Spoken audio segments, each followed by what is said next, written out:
I put my apron on, I'm doing my best. Chat wants cookies, so I'll handle the rest. Sugar in the bowl, little paws in the dough. Tail knock the flour down, nobody has to know. I said, these are for you, with a humble little smile. Then I taste tested one for a very long while. Crunch, crunch, oopsie, where did they go? I made them for chat, but I ate them all slow. Yip, yip, sorry, don't look at me. The tray was full a minute ago, probably. Crunch, crunch, crumbs on my face. I swear I had a sharing plan in place. I baked you love, I baked you all. Then I blinked twice and ate them all. The oven went ding and my ears stood tall. Golden little cookies lined up for you all. I tried to be good, I tried to behave, but chocolate chips make me terribly brave. I saved you one, then I saved you none. Being nice is hard when dessert is done.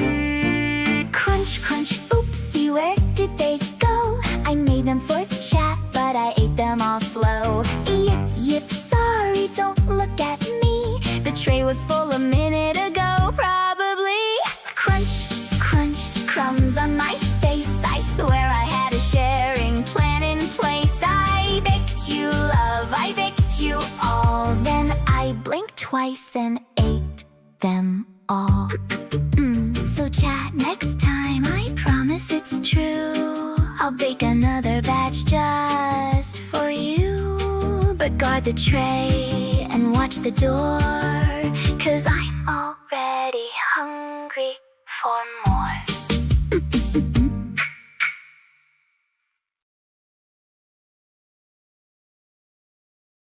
Hello everyone! How are you all doing? Hey Azzy, hey Riley, hey Grim, welcome, welcome. It's me.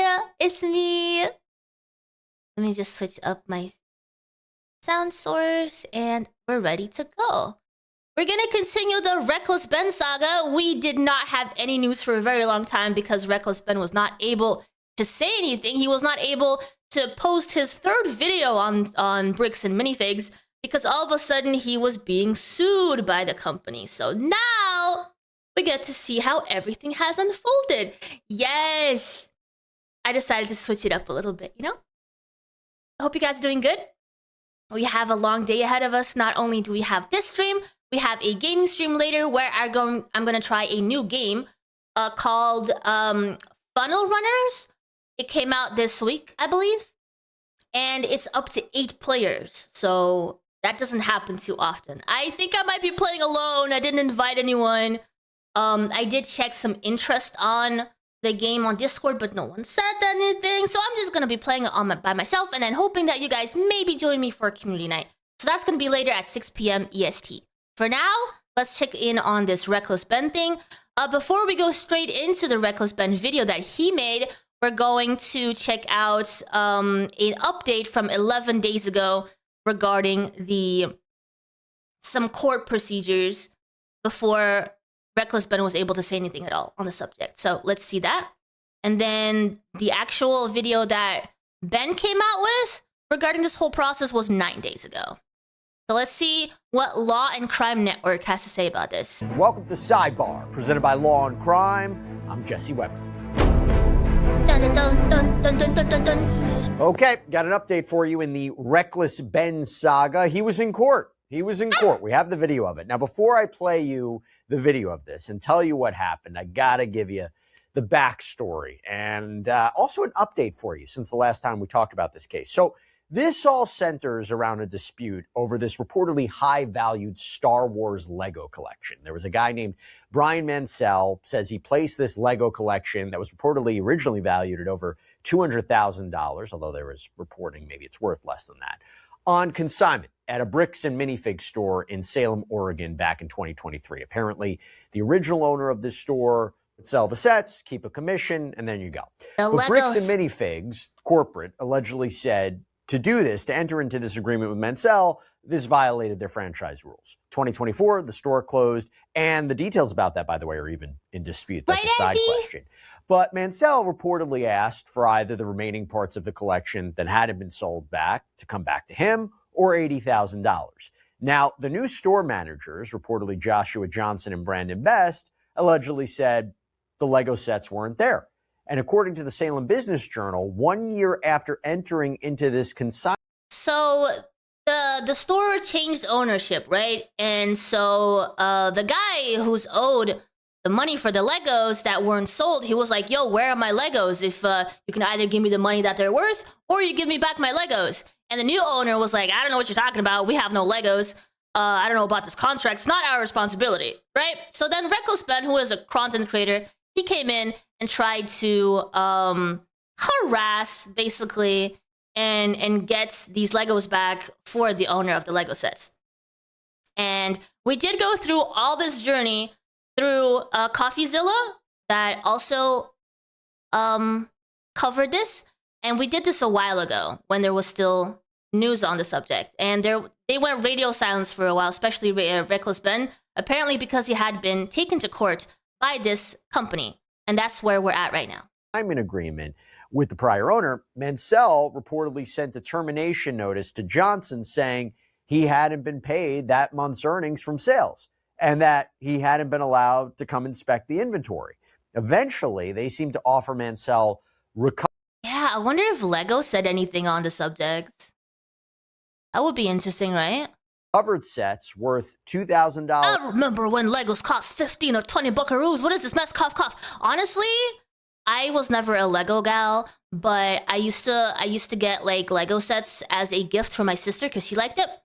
And yes, they were around that price. That's exactly right. To $5,000, which Mansell reportedly rejects. So Mansell and his family allegedly don't get the Legos, they don't get the money.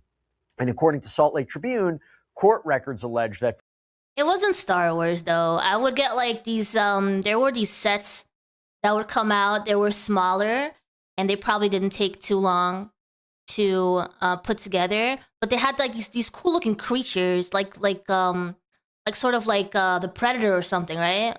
I don't remember what the series was called, but it looked really cool and that's what I would give her. for months, Mansell filed police reports, posted negative reviews, allegedly harassed the new managers. That's an allegation. This is when YouTuber Reckless Ben gets involved, okay? Gets involved. Reckless Ben gets involved, and then there was definitely harassment. I would call that harassment. He's this investigator. Maybe justified, depending on who you ask, but I mean, definitely some harassment. I'm noticing that I didn't close the door. There's like extra echo, so I'll be right back. Podcaster, and he reportedly travels to Utah. This is where Johnson and Best's LLC is headquartered and allegedly even goes to their homes. According to Oregon Live, court records appear to show that in March of 2026, Reckless Ben filed a small claims lawsuit against Johnson.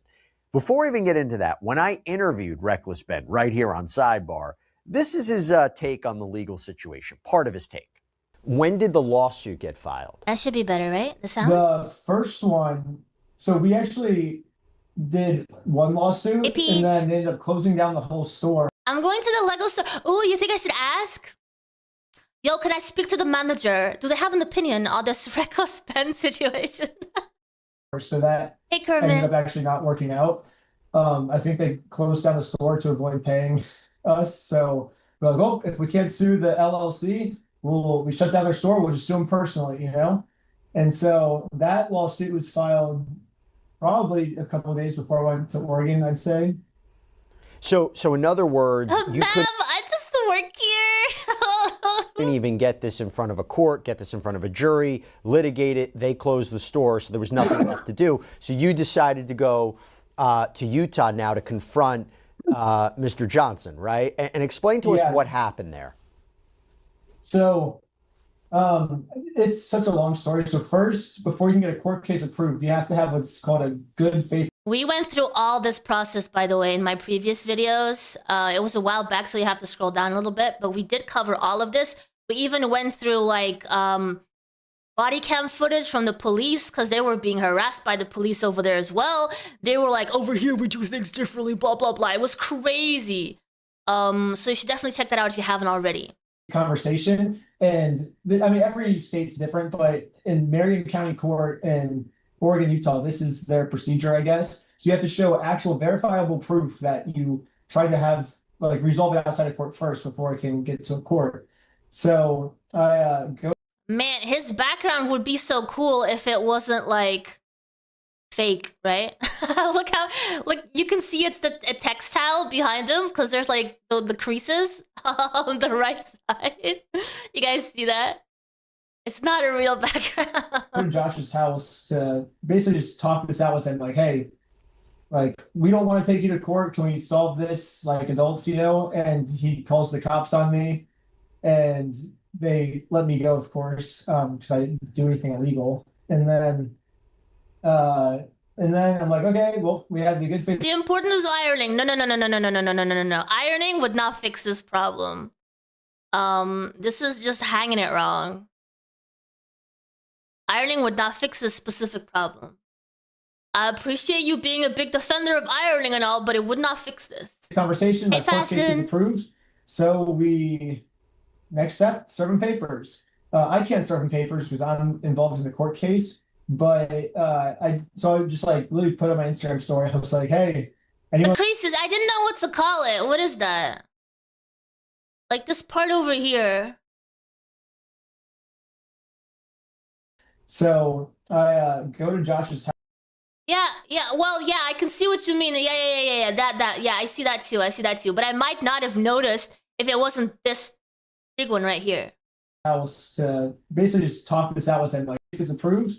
So we, next step, serve him papers. I can't serve him papers because I'm involved in the court case. But I just like literally put on my Instagram story. I was like, hey, anyone want to like help me with the video? And someone reached out. I noticed because I felt kind of bad sending her there by herself because she's like a girl going to this unhinged, like kind of lunatic guy who literally the previous day made a false. Yeah, we think he made a false arrest saying we had heroin in our car because we got a 3-hour search on our car the day before. So this guy is unhinged. We found out later that it's good that I probably went with her because he said he was going to shoot the next person that like walks on his property or something. He told that to the police. So basically I was sitting in the car next to her and we got permission from the police. We said, hey, is it okay if we do this? We will sit in the street, like we pay taxes, you know, so like we have a right to be on the street, like the sidewalk. And when he walks outside, then we'll serve him his paper. And the police were like, yeah, that's fine. As long as you're in the street, just don't go, you, Ben, specifically, don't go on his property. And so we're gonna wait for him to come outside. And then the girl was gonna serve him his court paper. But before we could do that, he called the cops on us.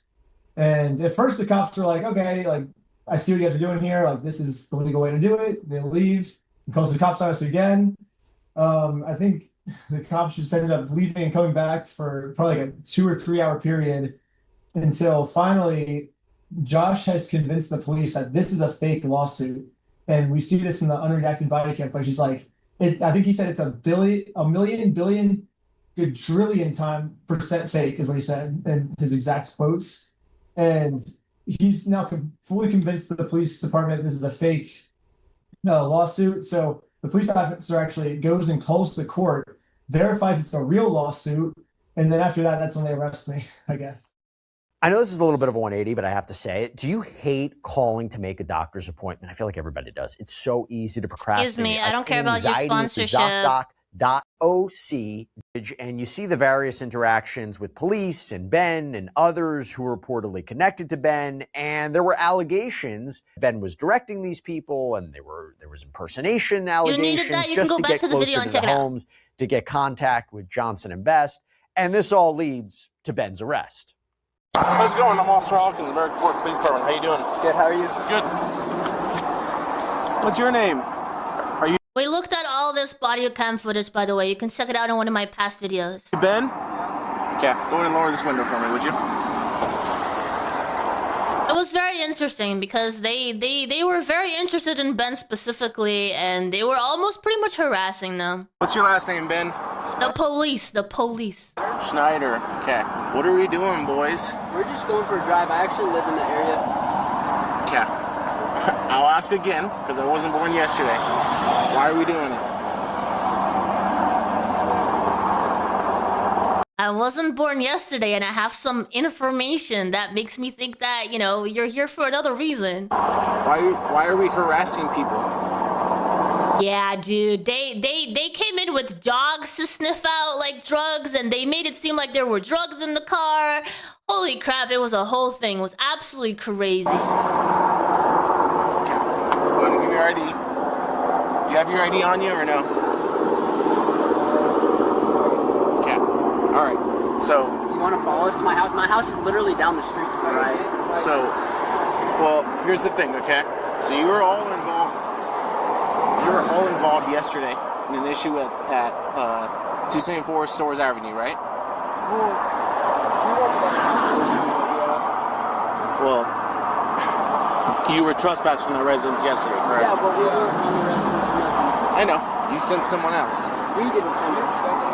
Who sent them then? I don't know. We did tell we found out what church he lives in. We did say, we told the bishop that one of his church members is telling us like big crime, he's still to be part of the church. And I think they said they might like send someone to like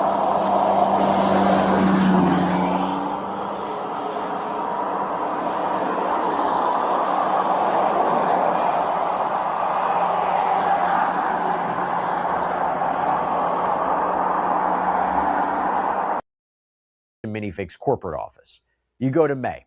Ben releases a video series about this complicated case.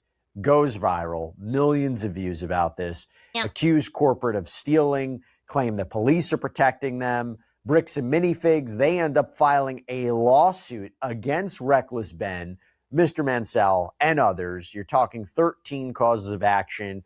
RICO, so this is racketeering, defamation, injurious falsehood, civil conspiracy, stalking, nuisance, trespass, intentional infliction of emotional distress. There are a lot there. Yeah. And corporate claims that So Reckless Ben got hit with a lot.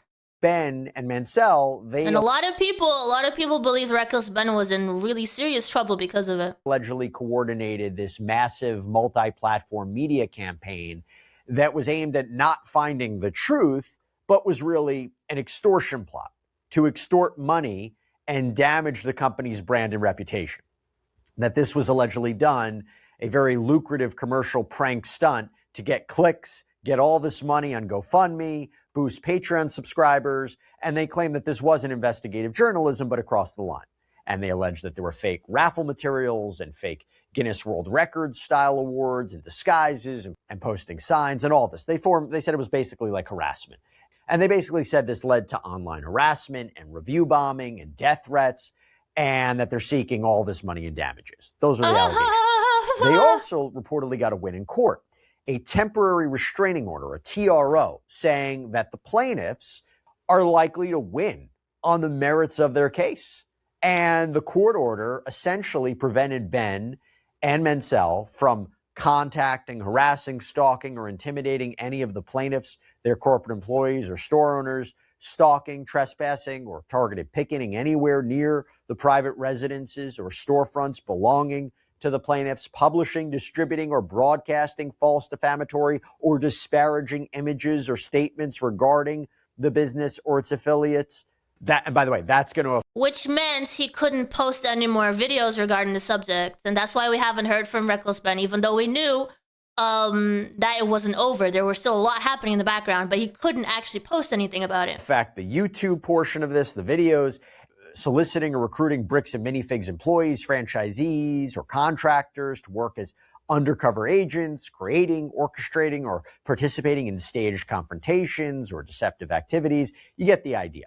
Now, Reckless Ben then goes on camera and says, he makes a video of this and says, look, while we're all waiting for the next part of his video series, he claims legally he can't release it. Episode 3 is finally finished after crazy all-nighters and basically destroying my health. But I can't post it or I will go to jail. And not only I heard that, it gets juicy. I will also immediately lose my lawsuit of $300,000. And the GoFundMe we made for Brian will go straight to this mystery company that I am no longer allowed to talk about. But now we have an update. This is new. According to KSL.com, Bricks and Minifigs and Reckless Ben agreed to resolve their dispute through mediation, not a public lawsuit. This is a different dispute resolution method. It's private. And this will apparently reverse the court's decision preventing Ben from releasing his next video, effectively cancels an upcoming court hearing where both sides were going to argue about this TRO. So Ben agrees, in essence, that neither he nor anyone working with him or affiliated with him would make any threats against Bricks and Minifigs or the owners, or destroy property, or stalk or trespass, or publish any personal contact information about the plaintiffs, or even go within 100 yards of the Bricks and Minifigs offices. Okay, all of that happens. And now this brings us to what happened today in Utah court, the criminal case against Ben Schneider, Reckless Ben. And there was reporting about whether or not he was going to represent himself in this. So look, we weren't sure what to expect. We go this hearing live. Very, very short. As you'll see, this is a virtual hearing. Take a look at what happened. All right. Is it Mr. Williams online? Yes, Your Honor. Good morning. How are you? I'm doing well. How are you, Mr. Williams? I'm doing well. Thank you for asking, sir. Okay, and we've got Mr. Schneider. These are very old people. They will talk very slow. I don't know if I can handle this. Online? I believe he is here. Yes. And then there's also like a delay between one saying something and the other one answering. Oh my god. Yes. Okay, we're here on case 261 ending 376, scheduled for a pretrial this morning. Mr. Williams, what's anticipated? Your Honor, I'm asking the court to give us another pretrial conference date. Mr. Delacino and I entered our appearance on June 24th, and I know that the city has responded to our requests for discovery, and I know that we have some. Mr. Delacino and I were in a federal jury trial all last week in St. George, and so we're just sort of getting caught up on what's been provided right now. So if the court could give us a new date, that would give us a chance to go through what the city's provided. Just in the normal course then, Mr. Williams? Hey, Bob, can I ask you a question? Oh, you woke me up. Did he make you come? It's my daddy in the chat. I didn't think so. Bricks. One buff leave. Thank you so much for resubscribing. At the tier that you're subscribing, thank you so much. Thank you. If you haven't seen, Buff Weeb is hanging over my screen right now. As you can see, let me show you guys a little closer. How you doing? Good to see you. Look, this is this is one Buff Weeb right here. Doesn't he look so pretty? Yeah, it's so pretty. Someone read the call. I can read it for you. It says cum slut. He's all of ours. He's our cum slut. Anyway, moving on. Thank you, Bubbly. Have probably, Your Honor. What is the next available date? Maybe About a 30 month days. out. About a month out. Where does Mr. Schneider live? California, Los Angeles. Okay. So I'm assuming you need a WebEx. Yes. Hello. Okay. Your Honor, if the court could consider September 1st, will these always be on Tuesdays? I heard you're taking a vacation. I hope you actually go on vacation this time and actually relax because you've been working very hard. You should think about yourself as well. On Mondays, I apologize. Monday or Tuesday is fine. Monday or Tuesday. Could, if the court has availability on September 1st, and Ben, does that work with you? Yes. 3 days. Yeah, that doesn't work for us. September, let me go past Labor Day. Oh, I'm good. Vacation maybe next month. I got some plans first. I'm having a huge kick, or I'll keep you invited. Okay. Sounds interesting. I'll be checking it out for sure. Hope things go well, but definitely you deserve some vacation as well. So I hope that's happening, even if not right away. September 15th, would that work? September 15th, 11 o'clock Utah time. Well, I am taking my own advice. Finally, Asuko, I Mr. am. Schneider, did you do fingerprints? I'm excited. Oh no, I have to get those done still. Yeah, Mr. Williams, can you work with them and get those submitted? I will, Your Honor. We'll make sure that's taken care of. Okay, anything else, gentlemen? No, Your Honor, thank you. Okay, thank you. So there you go. You heard from Ben. He was on this virtual hearing. His next pretrial hearing has been rescheduled to September 15th, 2026 at 11 a.m. Utah time. Nothing groundbreaking here. Very common for rescheduling of hearings to happen. So we don't have anything substantive, no substantive updates other than he needs to do those fingerprints. We will soon. We will soon. Utah law appears to lay out how you can obtain fingerprints of a criminal defendant who hasn't been booked into jail on charges. But there you go. And as this case progresses, I go back to my conversation with Reckless Ben here on Sidebar. Listen to this. Are you currently facing criminal charges? Oh, a bunch, yeah. So Yeah, what are you facing? The first one is stalking when we tried to serve court papers. The second one is stalking when I made the GoFundMe. They couldn't get me for stealing the Legos because obviously they stormed my house. There was no Legos. They tried to get me. You were accused of that at one point. You were accused of you being the one to steal the Legos? Yeah. And The so Lego, sorry. I found out that it's not Legos, it's Lego, that's the plural. I found that out. Yeah, I just found that out too, like 2-3 Yeah, days I always ago. thought it was Like, I Legos. was calling it Legos the whole time also. Yeah, but you were accused of that at one point? So yeah, search warrant to steal. I search know, my right, house to steal ATV? Legos. Obviously, they search the house, find no Legos, and then they just arrest everyone inside. Which all the people that were inside, they didn't have probable cause to arrest them. They're just in a house. Like if you search a house, that doesn't give you probable cause to arrest everyone in the house. You know, maybe you could say I deserved it because I created this GoFundMe. I thought the GoFundMe was legitimate. You know, like this guy got his Legos stolen. Let's just get the money back. But I guess in the state of Utah, they don't like it when you reimburse stuff like money for someone who got their stuff stolen. And so I'm doing criminal charges for the GoFundMe. And then I have, so that's in American Fork, but I'm also getting charged in Provo for extortion. So after I basically just talked to the CEO, like, hey, can we like please have the Legos back? You know, I was pretty nice to him. And then he calls the police department and says that, I swear to God, it's coming out in the video in like 4 or 5 days. He calls the police department and says, Ben said, if you don't give the Legos back right now, I'm going to burn down the entire building and I'm going to shoot everyone inside. And I'm like, I literally gave the police department the entire raw footage of our entire interaction. That there's nothing like that in there. And they're still charging me for that. And that one's a felony. It's a class B felony they're getting me for. So I don't know what's going on. I guess we'll find out in court. That's gonna be exciting, but yeah. By the way, as we're talking about all this, I think do you regret jumping in on Hey, this? Bob, can I ask you a question? Sure. Did he make you come? No. No, I didn't think so. I didn't think so. David, thanks so much for the re-membership. I appreciate the support for 8 months now. It means a lot. Thank you. No, this has been awesome. Repercussions. It's awesome. Yeah, You said it's awesome?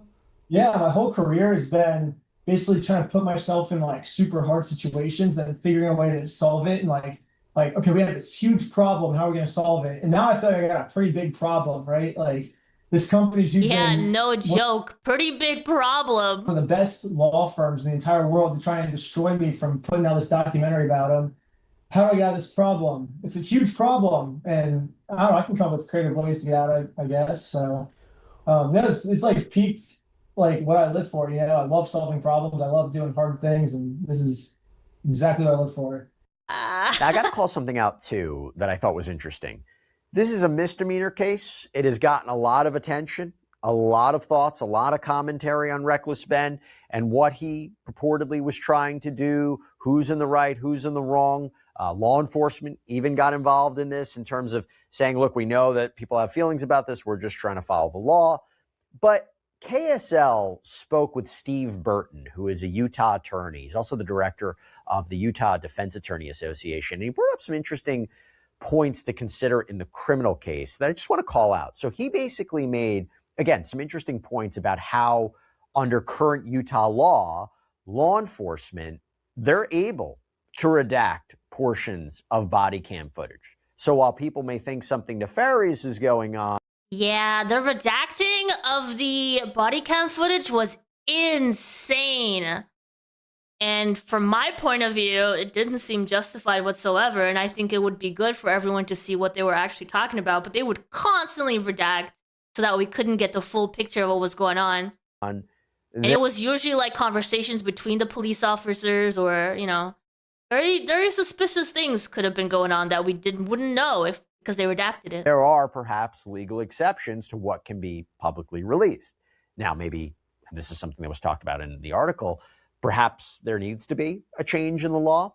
I don't know. He also questioned whether the stalking charge is appropriate, that he and his organization tried to challenge it, to change it, to mean someone has to be in fear for their physical safety, not just that it causes emotional distress. So he basically made the argument that that statute is broad, as well as disorderly conduct and residential picketing. He even questioned the validity of one of those initial traffic stops that saw Ben talk to the cops. Is it possible those conversations or evidence that was obtained from that stop could be thrown out? I don't know. Something to look out for. But again, as this case progresses... Yeah, it definitely feels like they are abusing their power to redact the body cam footage, right? We're going to be on top of it here on Sidebar. It should be very specific situations where they're able to do that, and this would not have been one of them. And just some things to think about. That's all we have for you right now. Thank you so much for joining us. As always, please subscribe on YouTube. Yeah, Miguel, it is crazy. I mean, but it turned out not to be just about Lego, you know? Okay, now we get to see the actual video from Reckless Ben. Let's get through it. I'm about to go to court, and I don't even know what I did wrong. Yeah, Bricks Minifigs is making up tons of lies about me to the police to try to get me thrown in jail so I can't release my documentary. Yo, why does that ring look so fun?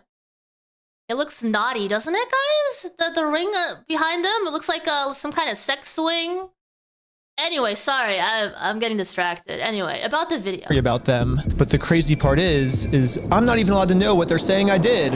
Legally, I'm not allowed to film inside court, so I formally requested the audio, but since there was no visual, I hired an animator to animate over it. Oh my god, this is so cool. So he got an animator to animate the whole interaction because he couldn't film. He couldn't film in court. That's hilarious.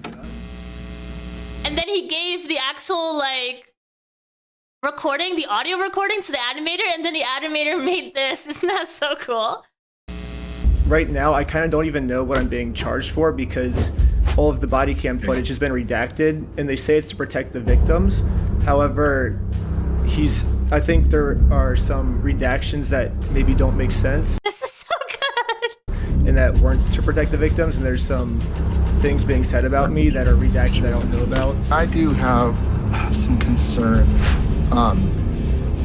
in this case with the defendant representing himself. The allegations here relate to the fact that the defendant, he's a person he's a YouTuber, who creates videos, publishes them online, and has been, if this defendant were to represent himself and we were to provide body cams and discovery, we would be now providing additional information and fodder for this defendant to create videos from which he could profit by placing them on YouTube at the expense of our victim. I have serious concerns for that.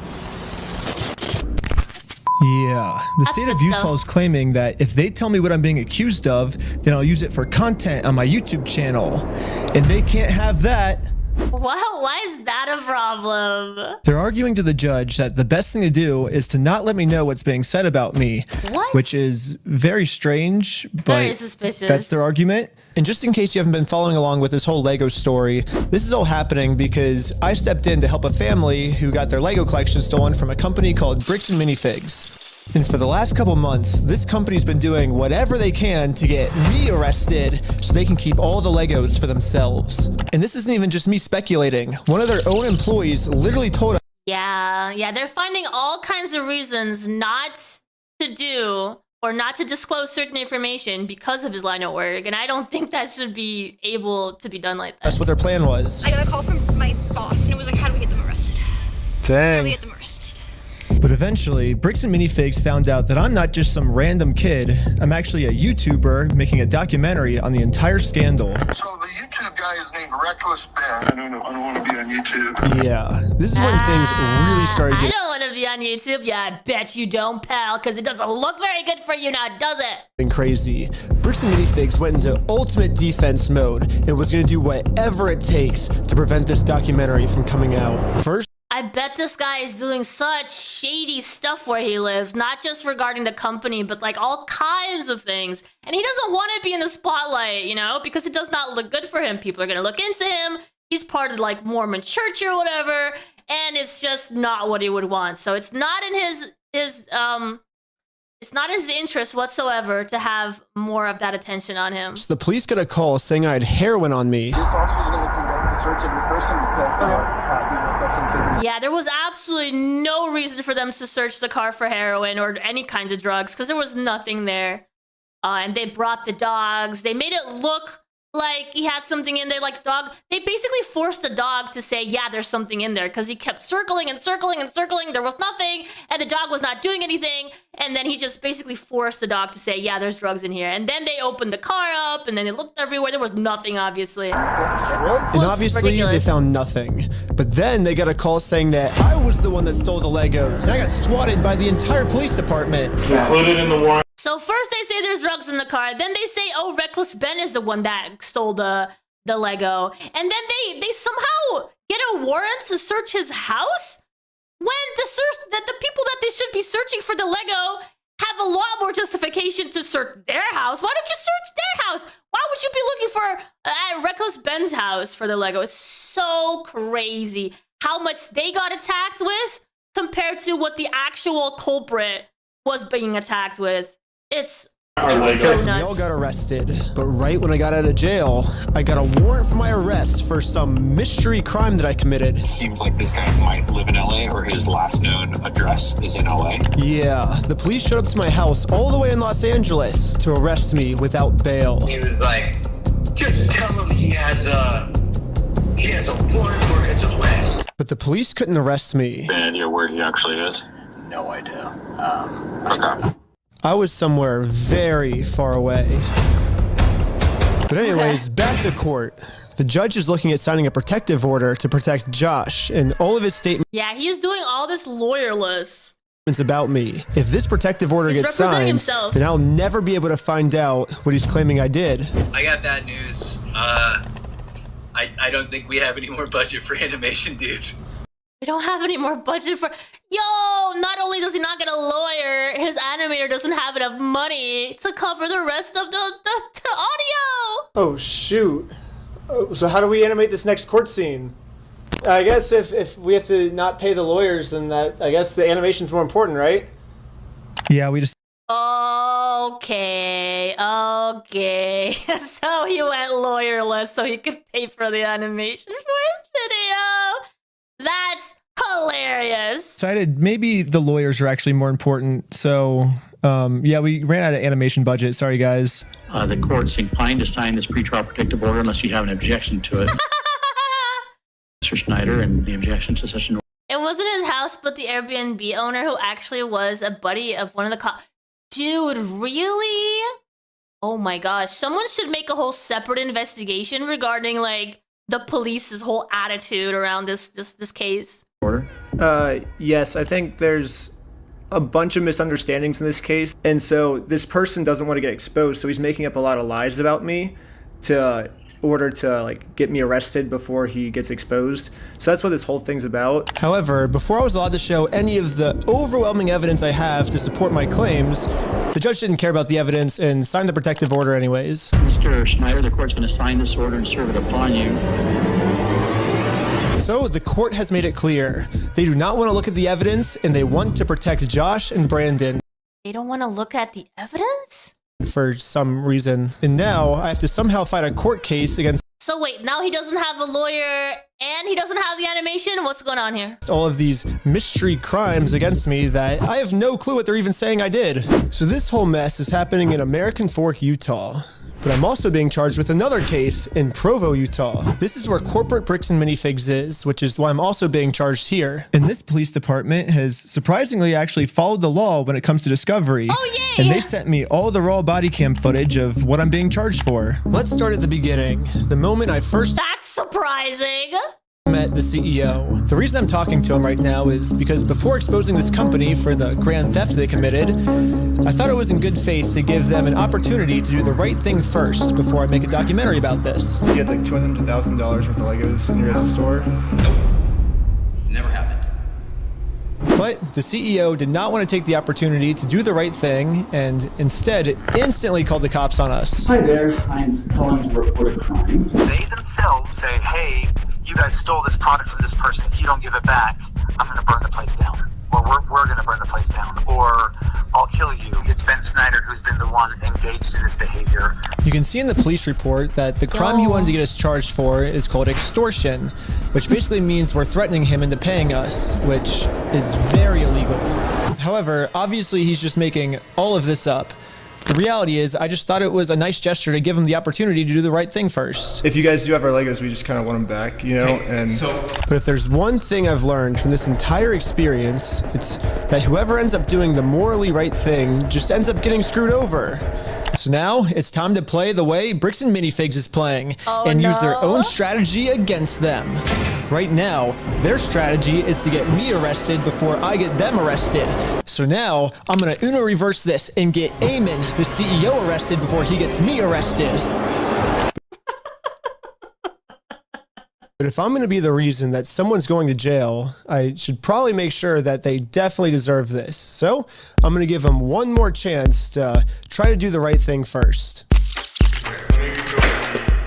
But instead of doing the right thing and attempting to work this out, Eamon just hid in his little office. And he called the police on me. I can already tell you right now, no one's coming out to talk to you guys. Really? But they told us that they were. I know. Normally I wouldn't want to get someone arrested, but we gave him every opportunity to talk to us, so at this point he's just arresting himself. However, the only difference between my strategy and Bricks and Minifigs' strategy is I don't have to lie to the police. Eamon McNeff actually committed a crime. I have tons of crimes on camera that Eamon McNeff has committed. Let's start at the beginning with crime number 1. So what's going on? Crime number 1 is his mustache. I'm just kidding. What? You guys are holding some of our Legos? No, we're not. You're not? No. So who's Brian Mansell. Okay, and who is that? He's a guy who had he had like $200,000 worth of Legos in your guys' store. Nope. Never happened. Eamon was first trying to claim that he's never even heard of Brian Mansell, and this guy definitely never had any Legos in a Bricks and Minifigs store. But once we showed him all of the social media posts his own company made, it was very obvious that we just caught him in a lie. So the CEO decided to change his story, and now the story is the Legos used to be in the store, but the previous owner, Crystal, she stole all the Legos right before they took over the store. We don't have the Lego. Crystal sold the Lego. The only problem is their security camera footage of the previous owner getting kicked out. These are ones that he has not been paid his percentage yet.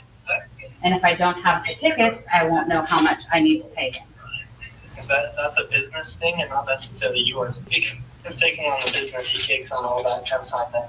Corporate just said that they're going to be the ones to take over the consignment deal with all the Legos that are still in the store. And as extra proof that these Lego sets were still in the store, the owner went into the back and started taking pictures of everything that you can verify in the metadata with the timestamps that match the exact moment she's getting kicked out. And then you can see her leave the store with nothing in her hands, proving that the sets were still in the store and the CEO is lying to us right now. But that's only one side of the story. I also thought it was fair to hear his side. You sent a bunch of pictures of the Legos still in the back. You can see in the security camera footage, corporate comes and throws her out. Great. I understand what you're talking about, but you have a misunderstanding of what has occurred, and you're taking one person's word over another person's word. You need to go after the party that's responsible, and you don't want to because that's not easy. You have accepted a narrative that is not real, and you are continuing to pursue that narrative because it's easy and it gives you views and it gives you all sorts of clout and does all sorts of things that way. So basically what the CEO is trying to explain to me is we shouldn't be looking at the evidence. Instead, I should just be taking his word for it because he said so. Crystal Law was a former franchisee of Bricks and Minifigs. Yeah. She took Mr. Mansell's Lego, sold it, didn't pay him, she has his money. But she sold his Lego, she has his money. To make it easier for you guys to understand the CEO's argument, we're going to demonstrate his argument with a little skit. Oh, that wasn't a backflip. No. Oh, are you sure? You have a misunderstanding of what happened. Yes, this is the exact argument the CEO is trying to make. Something we just saw in video, the CEO is saying never happened, which would mean the CEO's lying. And most people would agree that lying is morally wrong. However, if you lie about a crime, the way Eamon's lying to me right now, then that's not just morally wrong anymore. That crosses into new territory called illegal. The specific crime is called obstruction. If someone commits this crime, they can get arrested. No way. We're at the police station, and we're going to charge them with a criminal crime, obstructing of evidence of Not a criminal crime! a $200,000 theft. And good news for us, we found out last week that all of the police in Utah take obstruction very seriously here. The police arrested my friend Sheldon for obstruction just for locking his phone. Right now you're attempting to destroy evidence. Okay, put your hands behind your back.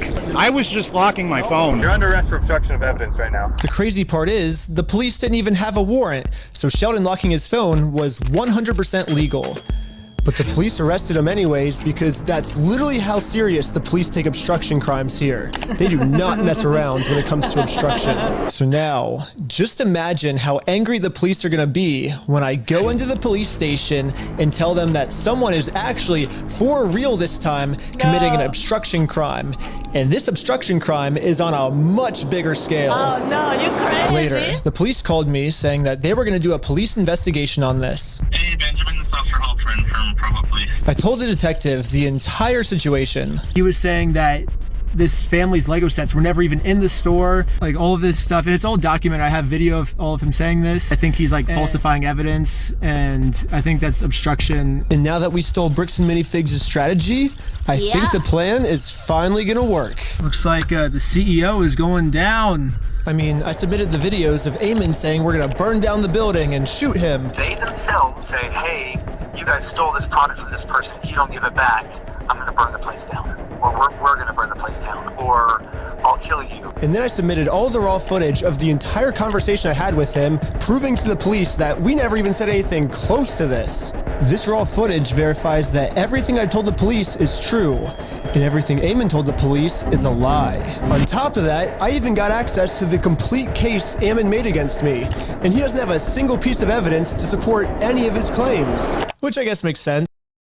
This should be played by Danny McBride in the comedy movie. Oh man, if only I knew who all those people were. It's like, how can you support evidence if you're just making everything up? Like, of course you can't submit anything. So if the police have to decide what case to pursue, they're obviously going to pursue this case because it has like a ton of evidence. And then they're going to throw out Eamon's case. It has no evidence at all. Yeah, of course, that's how it's gonna work. Not. The person you're trying to reach is not available. Hello, my name is Ben Schneider. A couple months ago, I made a case, and you were the officer that was helping me create it. I submitted a bunch of evidence through a link you sent me, and this was a couple months ago, and I haven't heard anything back. And so I'm just calling to see if I can get some type of update on how the case is going. It's about the CEO, Eamon McNeff of Bricks and Minifigs, in an obstruction case. And so if you could give me a call back at your earliest convenience, that'd be awesome. We're sorry, your call cannot be completed.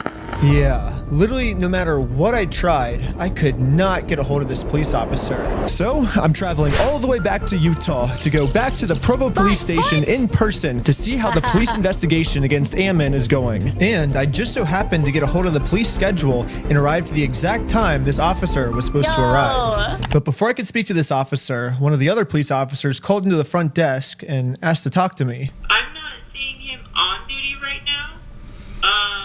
Really? They said he was going to be here today at 3 o'clock. There's always the chance that they might have called out sick or something. Is there any way that you can like check if he's here, or? He's definitely scheduled to be here. Like I said, they might have called out sick or something. Are you able to look and see how the case is going? All I really want is kind of just an update on the case.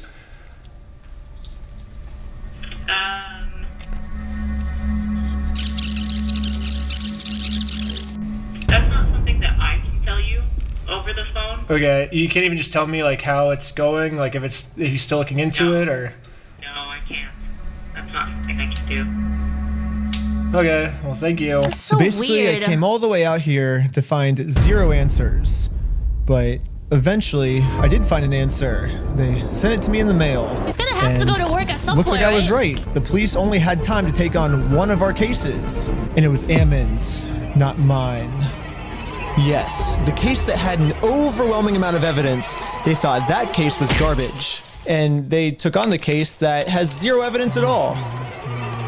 In the police body cam footage, after the police watched my full conversation at all, case was garbage, and they took on the case that has 0 evidence at all. Yeah. I'm glad he kept the budget for the animation because that's so good. Look at that. Oh yeah. Oh yeah. In the police body cam footage, after the police watched my full conversation, proving that I didn't threaten to burn the place down or literally anything, they even admitted to Eamon that there was no credibility with his entire case against me. We agreed that there really was no extortion code that would fit your situation. However, you know, at the end of the day, we do want to help you guys so you're not having to deal with this fool and all of his issues. We did find that there was another code that fit, and it's called aggravated commercial obstruction. The police just told Eamon that even though there's Yo, the police was literally, that doesn't really fit the accusation, but there's another code we can use to get rid of this guy. Like, what? What? If you like that animation, you should see what Meat Canyon did with the police and Josh Johnson. I might, because I recently discovered Meat Canyon. They're pretty cool. absolutely nothing to his claim against me. If they work together, maybe they can fabricate some type of charge against me. However, the tricky thing is that we have to prove that this individual either entered or remains unlawfully on the premise. When he came to the property, did you have to ask him more than once to leave? Yes. Okay. You know, we're not leaving until we get it. And he's like, no. Like, So Eamon's telling the police that even though they continuously told us to leave, we didn't leave. But if we go back and look at the footage of what happened, this is the reality. So when they say go to corporate, how do we respond next time? I have no idea. You have to take it up with them. It's your thing with them. That doesn't involve us. Okay. As a separate business entity, you got to take it up with them. You got to resolve it with them. Okay. Well, thanks so much, guys. Yeah, thank you, guys. Good luck. You're good. Sweet. Thank you. Hey, you want to talk? And they're on their way out. If you want me to grab them or not? I don't know. It kind of looks like the reality of what happened is we left too early for them. They wanted to pull us back in to keep talking to us. But we did show back up a second time, and to Ammon's credit, about halfway through the conversation, he did say that if we don't leave, he's going to call the cops on us. You can leave. If you come back here, we will call the cops. If you don't leave right now, I will call the cops. So you don't want to do the easy way? And this is right after I told him you could do it either the easy way and just give us the Legos back, or we can do it the hard way, implying that we would take him to court. So you're threatening me. I'm not threatening.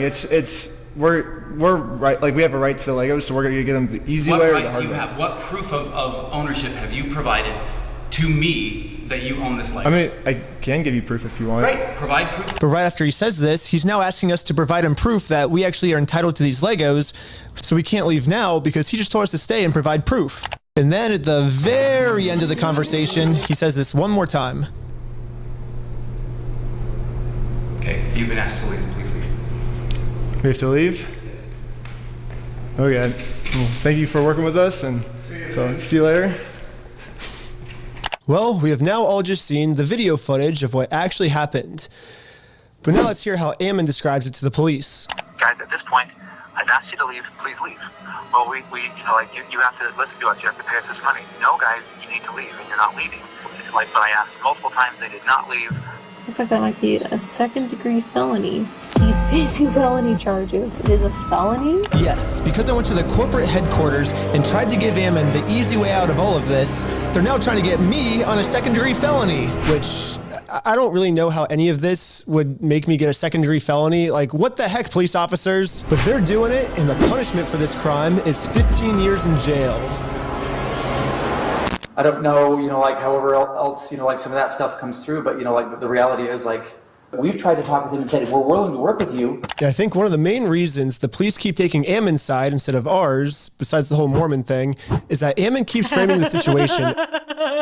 Besides the whole Mormon thing, which is like 70% of the reason, you know, but there might be more. As he's just the helpful CEO who's trying to do the right thing and return Brian's property, and we're the ones that are preventing him from giving it back to Brian. So I say we rewatch the footage and see what actually happened. We said we would be more than happy to help Mr. Mansell. Yeah, because Brian said he was unwilling to work with us. Well, Brian said he asked for the store inventory, and that because he said like he wanted to work with you, and then you guys didn't provide the store inventory. We asked him to provide us with any documentation, and he provided us with a spreadsheet. A spreadsheet is not something that anybody, you can just walk over to a McDonald's right now and say, all of your ice cream machines belong to me. Why? Because so and so said so. And I have a spreadsheet that says that all these ice cream machines belong to me. That's not proof of ownership. That's not proof of anything. So first off, this spreadsheet Ammon's referring to wasn't just some mystery spreadsheet. It was the actual inventory the store made. But I guess Ammon's trying to claim that the previous owner stole the Legos and then lied on the inventory, and so now it basically makes this inventory invalid. He said that when corporate was taking over the store, that they actually did their own inventory, and this is the correct inventory. When we took over, we did an inventory. And good news for me, he's willing to give me this inventory. He's actually always been willing to give it to me or Brian. All we've ever had to do was ask. We will work with you to obtain any Lego that does exist. Well, we did that, and you guys. When? I think we've mailed it like 5 or 6 times, and we've gotten 0 response back. Yeah, literally the first thing I did right when I heard about this entire situation was I Googled Bricks and Minifigs, clicked on their website, clicked contact us, and sent them a message. I actually got a message back from corporate saying that they would love to help, but after a few months, I kept trying to reply to this message, and they just completely ghosted me. When? I think we've done like 6 over the last 4 or 5 months. Pull it up. Find out. Tell me when. Let's see. I say like, hey, I don't think this ever got resolved. I'm just reaching back out right now, and then never. Hit forward right now. Resend it. What's the email? That is I don't know what email address that is. This was on your guys' website. That says fbc.team. I said franchise at bricksandminifigs.com. Well, this is just on the website, so. Did I tell you to look up something on the website and send it there? Well. Did I say that just barely? Well, that's what. Yes or no? Did I say that? No. I just said send me an email to franchise at Yeah. Imagine being married to this guy. Minifigs.com, and we will work with that. But you're getting mad at me because I emailed the email on the website? You keep saying that I understand that, but I'm telling you right now, and you're trying to argue on something that I didn't give you any information about. I'm telling you, send it to that one. Yeah, but you're like getting upset at us that we emailed the email that was on your website. No, I'm telling you the way to do this, and you've been probably trying to communicate with a ghost. Well, that's your guys' fault for putting that email on the website. Sure. Okay. Understood. Ben, so why are you getting mad at us because we emailed the website for your instructions? Because you continue to harass us for all sorts of things. I'm not getting mad at you. Well, we're not harassing. We're just asking for our Legos back. If someone stole money from you and you went and politely asked for the money back, is that you harassing them? It seems like Ammon kept either trying to stall or switch the subject. It almost seems like he doesn't want to actually give us this inventory. What? He keeps saying he's willing to give it to us. You guys can send that inventory list to us? I do believe so, yes. I think we have sent that to Brian.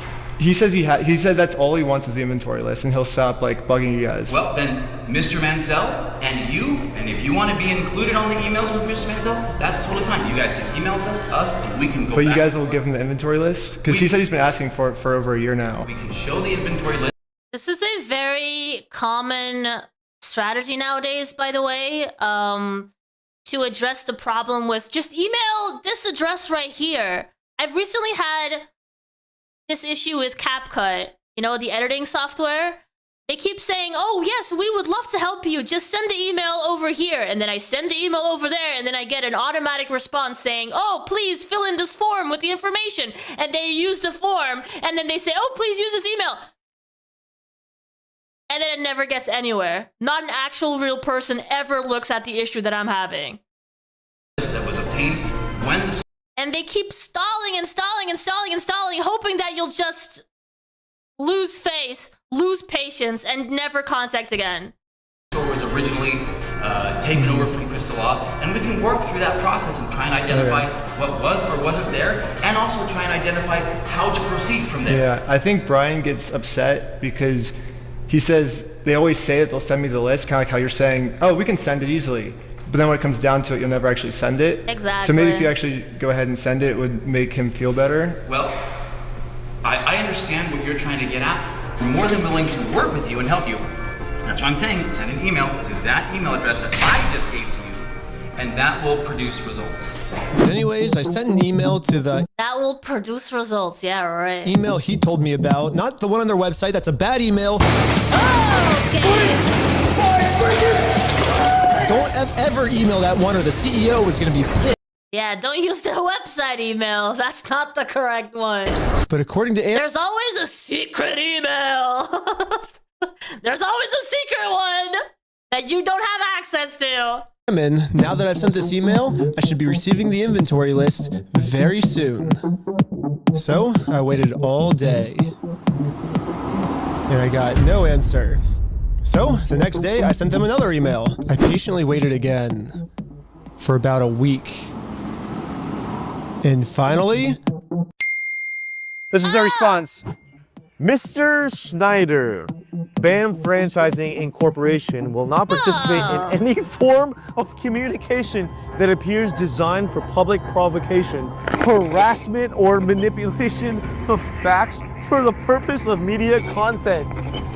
Attempts to obtain privileged or confidential information through misrepresentation or the creation of fraudulent documents.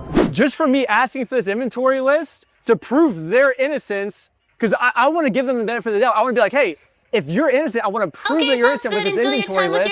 But now, by me trying to do that, that's criminal behavior on my part. And considered harassment. And we reserve all rights to refer such behavior to appropriate legal authorities, aka the cops. So don't ask for our inventory list or else we're going to call the cops. yes, Bricks Minifigs has officially banned me from ever asking for this inventory list again. And I'm not the only one who's banned from asking for this list. He promised us a full inventory right away. We've never received it. Yeah, and every time it's been just absolutely nothing. So we've never gotten anything. We've never gotten an inventory list. Yeah, the previous owner who got her entire store stolen from her by corporate, I mean, she's legally required to get sent an inventory list, and even she, 2 years later, has not gotten it yet. It would have resolved everything because they would have had to identify everything in the store, and it would have identified all of Brian's stuff, and they never provided it, so we couldn't then demand the third-party evaluation. And it's now, what, a year and a half later? You know, who knows what. Still no inventory. Dang. So, would have solved a lot of problems a year and a half ago to go, here's the inventory. And even Brian still hasn't received this inventory list yet. I've never received an inventory list. I've never received a record of sales because they can't provide it. They opened the store up almost right away and started selling it. And the worst part about all of this is it seems like the CEO is pretty much just trying to rub all of this in everyone's face. When I turned on the news, I saw this. Now, as far as offering Brian the inventory, have you gone through the store, figured out what was part of his collection, taken inventory and shown him that inventory to offer that? We've tried to share those with Mr. Mansell in hopes that he can see, you know, like that we were not attempting in any way, shape, or form to withhold anything. Those then were offered to him, and the initial offer was rejected. So now on public television, Ammon, the CEO, is telling the world that he tried to give us this inventory, but we're the ones that didn't want it. We do want to help him recover as much of the collection. Our number one priority right now is to ensure that he gets made whole. We know that we have a responsibility to work with him to make sure he does get made whole. So you've offered Brian the inventory of sets that was in the store. Yeah, whatever was left over, we've offered that on multiple occasions. So we've tried to make multiple offers, and hopefully we'll be able to get them to the table so we can discuss it. And this is pretty much Ammon's game plan now. Go on as many news stations as you can and lie. The entire time we were saying, hey, we want to help, we want to help. The main narrative now seems to be Bricks Minifigs has always been trying to give Brian his Legos back, but Brian just never wanted them back. Would you be willing to just take this? And the answer was no. It was attempted to be given to the family, and it was refused. They made the offer and said, hey, you can have all this. And that offer was not accepted at the time. Well, that's Ammon's side of the story, but I say let's take a look at what actually happened. Read from the bottom up. That is our correspondence with Bricks and Minifigs, trying to work with them in getting the sets back. So right when this happened, Brian hired an attorney to reach out to Bricks and Minifigs. They sent an email saying, how should we proceed to retake the possession of the sets / minifigures? And they actually emailed back saying they were willing to help. And then after this, they just never respond. So Brian's attorney sent them another email, just following up on this, when can we pick up the sets? And they still didn't respond. So the attorneys emailed back saying, it's now been 16 days, how can we get these Legos back? And finally, they received a response. It says Brandon Best and Joshua Johnson have no legal obligation to return any of the Lego product that exists in their store to you.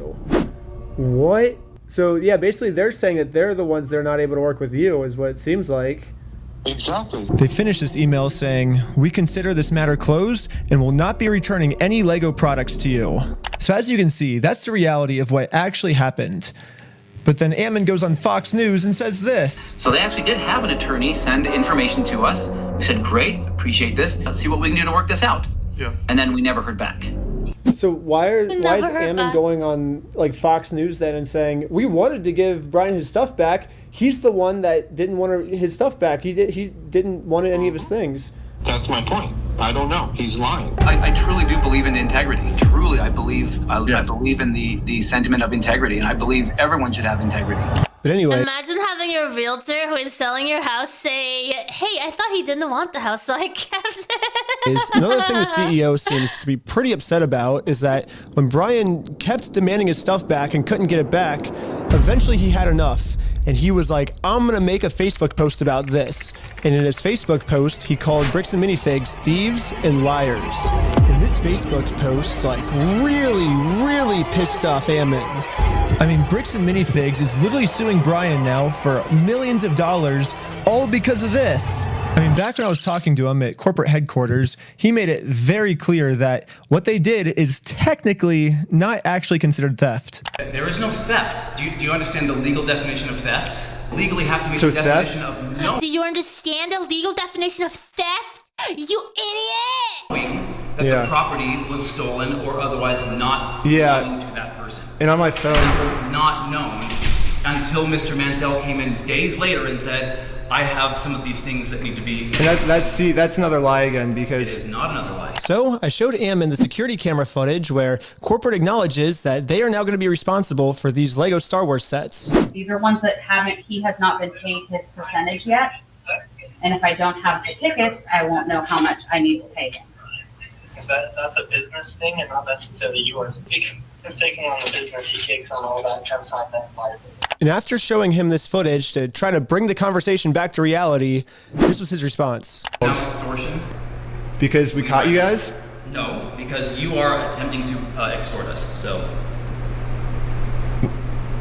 that's what you're doing. What you are doing right now is illegal. It's an extortion. So catching you guys in illegal activity, that's illegal on me. Nope. We have done nothing. See, I agree too. I agree. Nope, it's not illegal on us. Thank you for. We have done nothing illegal, and you are doing something illegal right now.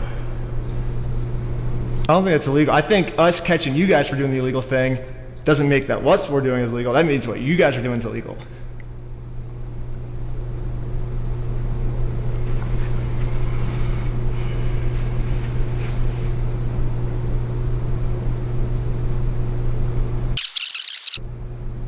You've been asked to leave. Please leave.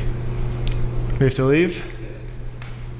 Okay. Well, thank you for working with us. And after just going around in circles for probably 30 to 40 minutes and just, having like kind of less than genuine questions or less than genuine responses being given to me, I was exasperated by the end of it. And that's, like when people get tired and exasperated, that's when we finally got the footage that we can use to make him look like a completely unreasonable monster, but that's what they do is people whose goal is to do those types of things, they just harass and go after people as long and hard as they can until somebody breaks and says something that then they can use that one clip to be like, oh, look at this horrible monster of a person.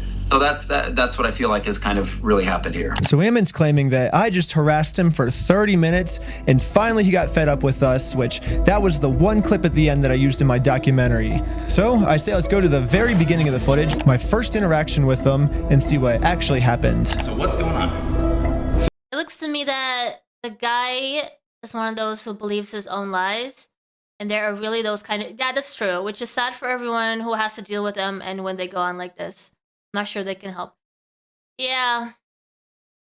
I don't know, though. It sounds manipulative to me, and manipulation is intentional. You guys are holding some of our Legos? No, we're not. You're not? No. Yeah, literally from the very first sentence we ever exchanged with each other, Ammon's goal was just to lie to us. But anyways, I'm now starting to think that the only reason Ammon wanted us to email him about the inventory list wasn't actually give us the inventory list, but actually it was a trap. Yeah, Ammon only wanted me to email him so he can find out my email and subpoena Google and find out all of my private information. And you think I'm lying, but they actually did this. They subpoenaed Google asking for all private information tied to this email address. And Google sent them like hundreds of hours of all the raw footage from everything I've filmed to the Lego video so far, all my emails, all my search history, all of the metadata that shows everywhere I've been. But anyways, this was the reaction of the police officer after she watched my entire first episode. I'm really curious to see, like, if this fool even makes any money doing this YouTube stuff. I'm like, if it's enough for him to travel to another state just to go get some footage. It doesn't even sound like his like secret information doesn't even seem credible from my understanding. No, so it sounds like you were able to watch the video. I think by secret information, the police officer is referring to the security camera footage that proves that everything Bricks and Minifigs is saying is a lie. My first question is, how could this not be credible? It's literally just video evidence of what happened that night. But at least now I can see why the police aren't listening to me. They're basically just saying that all of the evidence I submit to them is not credible and therefore case closed. Ben's wrong and we're right, because we said that the evidence is uncredible. At this point, Bricks and Minifigs is working with the police to just come up with whatever story they can to make any evidence I give them seem as uncredible as possible. In all of his actions to just generate clicks and likes to get, like social media clout without putting in work and just doing the crummy stuff. Interesting. He seems like a fun gentleman. No. Well, and his MO really seems to follow somebody who's like a paper tiger, right? Like who, like behind, or like a keyboard warrior. They'll make threats. And this is the craziest part of the video to me. Ammon's claiming that I'm a keyboard warrior. And a keyboard warrior is basically just someone who talks a lot of smack online, but then when it actually comes down to it, they won't do anything in person. Which, I mean, if we look back at the footage, I accomplished almost everything I set out to do. I didn't get scared of anything. If someone in this story is a keyboard warrior, I don't think it's me. I think it's Bricks and Minifigs. I mean, let's double check by looking at the footage. Ammon claims with his words that he can give us the inventory list. We can show the inventory list. But when it actually comes down to it, he's terrified to give it to anyone. Bricks and Minifigs this entire time has also just been begging me to sue them. If you think it's illegal, why don't you sue me? Let's go to court. Sue me for us. Sue me. Let's go to court. So when I finally go out and actually sue them, they close down their store. And now Bricks and Minifigs is going to absolute extreme lengths to hide from this lawsuit. Are you okay if she just gives you the papers so we can just... No, I'm not accepting service from her. Absolutely not. I mean, Bricks and Minifigs is showing all of the signs of a keyboard warrior, but for some reason they think that I'm the keyboard warrior. At this point, it almost seems like everything Bricks and Minifigs is doing, for some reason they think that I'm the one that's the one doing it. I'll keep my fingers crossed for you guys. Hopefully, I'm sure you do. There's so many other things that this guy could be talking about, right? 100%. But Yeah. sometimes, you know, like it's a sunk cost fallacy. They just think, oh, I put so much time and effort into this, I gotta make sure something happens. All right. Thanks, guys. Appreciate it. Yeah. Yes, Yeah, you Ammon thank just him. completely proves my point. Obviously, I'm not suffering from the sunk cost fallacy at all. Ammon's the one suffering from the sunk cost fallacy. I mean, they literally already admitted to me that they've held onto the Legos for so long, it's not worth it for them to give it back to us anymore. I'm not going to distribute those things at this point. We've kept them on hold for this long, so. Let's see what else Bricks and Minifigs is accusing me of. Well, they're suing me for defamation. But this entire time, Bricks and Minifigs is actually the ones defaming me. They themselves say, hey, you guys stole this product from this person. If you don't give it back, I'm going to burn the place down. Let's go to the next thing Bricks and Minifigs is accusing me of. Extortion. When they're the ones actually extorting me by saying if I don't let them steal the Legos from us, they're gonna make up a reason to throw me in jail. You stole them, bitch. I stole the Legos? Yeah, you're a fucking thief. Dang. Okay. You can shut the fuck up. That's your fucking choice. Bricks and Minifigs is also getting me for RICO charges. They're charging Reckless Ben for RICO. I think it is more What's likely RICO? that the police are guilty of RICO, right? And if you look at the CEO's previous businesses, he actually got sued for RICO. He's the one guilty of RICO, not me. They're also accusing me of sending a sniper to shoot out the windows of the McNeff house. You guys want to come to, you can see the window and see where they were shooting from. It could be a sniper blade on the hill. When the police got there, they realized it was actually a construction worker who accidentally shattered the window. It seems more likely that it happened from construction work than it happened from some random people across the way. But even after all this, they still go online and say it was me. He's trying to get Ben Schneider for like attempted murder. He's basically trying to set Ben Schneider up for attempted murder when meanwhile it was a nail from his own construction worker. So what's the moral of the story here? It looks like everything bad Bricks and Minifigs is doing, they think that I'm the one that's doing the bad thing. It makes no sense. I think he should at least ditch the murderer mustache. I mean, it doesn't look good for him, you know? Doesn't make him look very relatable. Where's his marketing team? So, just to let you know, we call it a double blind. The person who committed the crime may or may not be in the lineup or depicted. So I will give this to you. You'll have as much time as you need to choose someone or to not choose anyone. Whenever you're able to feel that you have ID'd somebody, I just ask that you circle it and then initial next to it. And then, like that? Perfect. Okay. There you go. Okay. Cool. Really, this was like the final step that I needed. This is legit. We've been able to verify who he is now. Yep. So the police put on this big performance to make it look like they're going to all this work to verify the facts. When in reality, they already know who I am. They already subpoenaed Google. They already watched my entire first Lego video. They already went through all my search history. To me, this just feels like a staged performance so they can show the world, hey, look, we verified everything, when if they would have just put an equal amount of effort into watching the raw footage I submitted to them, they would have found out that Ammon's just completely lying to them. But for some reason, they didn't. A few weeks later, when I ended up going to court, this was the state's response. My name is Nick Mielstein. I'm the prosecutor. Is Benjamin Schneider here? Yes. If you want to take care of that today, we can do what we call a plea in abeyance. Were you able to see the footage I submitted to the police of our interaction? No. I have not watched it, no. Okay, because in that footage, you can clearly see that the second he tells us to leave, where you say, okay, we'll leave, and then he calls the police and said that we threatened to burn down the building and shoot everyone inside, and he was just making up all these lies, which you can clearly see in the footage that we submitted. We were being respectful the whole time. We left the second he told us to. Sorry, let me look. And so it makes sense why. Lineup because Ben used a decoy at the branch store. Ben switched places with the decoy. He left. The decoy stepped in, dressed exactly like him. Why the police would take me to court, because I mean, he's threatening that we're going to burn down the building and shoot everyone, but we did nothing. Like, he's just saying that because he's trying to.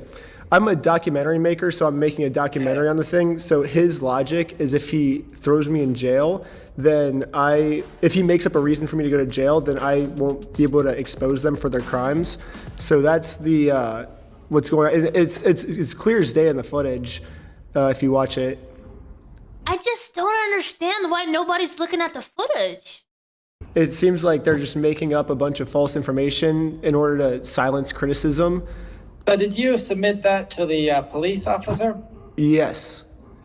Is the footage going such that it's still going like when you step out the door? It starts from when we're in the elevator before we talk to him to when we were back in the elevator going back down. Obviously, a video doesn't necessarily show everything that possibly happened. So according to the state of Utah, the raw video that shows everything that possibly could have happened is not credible and could not have shown everything that possibly could have happened. And they didn't even watch it. They're literally just taking Ammon's word for everything and completely ignoring all the evidence. I mean, I get it. There could have been like a second encounter, I guess, so they could have came back and had an encounter that they didn't tape, but like that would mean there's a whole other story. And Aben would also be saying that there were 2 encounters, which he's not, so what? So where does this leave me now? Not only am I being charged with a bunch of mystery crimes in American Fork, Utah, but I'm also being charged with a 2nd-degree felony up to 15 years in jail in Provo, Utah.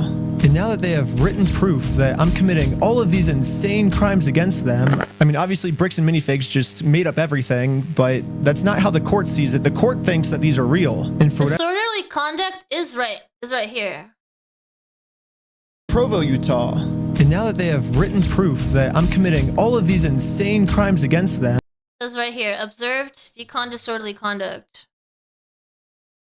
I mean, obviously Bricks and Minifigs just made up everything, but that's not how the court sees it. The court thinks that these are real. And for whatever reason, the court wouldn't let me share my side. They only heard Bricks and Minifigs' side. Ben's side was not in the room, was not heard. The court signed an order erasing his published work on the strength of the company's verified complaint and the company's motion with no one there to say a word against it. Yeah, the judge granted a temporary restraining order, preventing me from even talking about Bricks and Minifigs, which sucks because this was the night I hit 1 million subscribers, and all my friends threw a giant surprise party for me.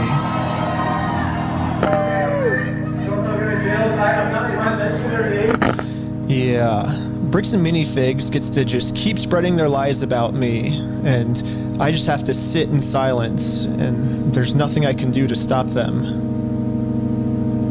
It's crazy to think about how much public support I was getting. $200,000 Lego dispute that's turning into one of the craziest legal cases and an internet crusade that is just exploding. A $200,000 Lego collection. This $200,000 Lego scandal is literally one of the craziest things I've ever seen. I think this might be the best video that I've seen. This is one of the crazier stories I think I've ever covered. Run by Mormons. Legos. Reckless Ben. Reckless Ben.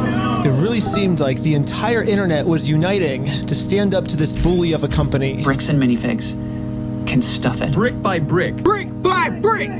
Brick by brick.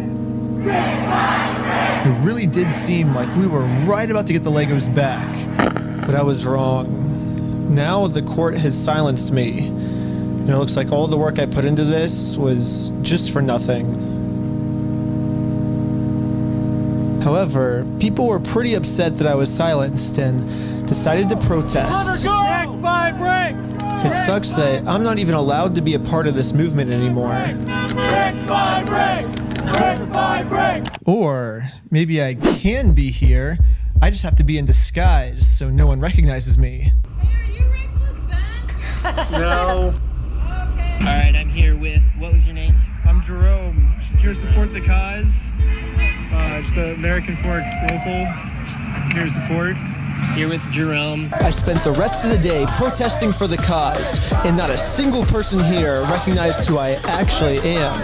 And maybe the protesting worked, because after a full month of remaining silent, I finally have an announcement. Well, it looks like I don't need this disguise anymore, because I have my freedom of speech back, baby. I can say whatever I want. I can say Bricks and Minifigs sucks. I can say Bricks and Minifigs such old people. And look, I just said it. I'm not in jail, which is sick. We got our First Amendment rights back. Yeah. And now that I have my freedom of speech back, everyone is wondering how Bricks and Minifigs can make up for the fact that they made up all these lies about me to take away my freedom of speech. Most legal experts are saying I could easily win millions of dollars from Bricks and Minifigs, but instead, I have a better solution. If they want to apologize, they can say that they're sorry by doing the chicken dance. And I will take that as a sincere form of apology. And once they do the chicken dance, I want to see them do the chicken dance now. then I will know that Bricks Minifigs is sorry, and we can finally move on to the next video series, and it'll be awesome. So you guys might be thinking, why do you want them to do the chicken dance? And there's actually a reason. So this entire time, Bricks and Minifigs always says the right thing, but then their actions don't match their words at all.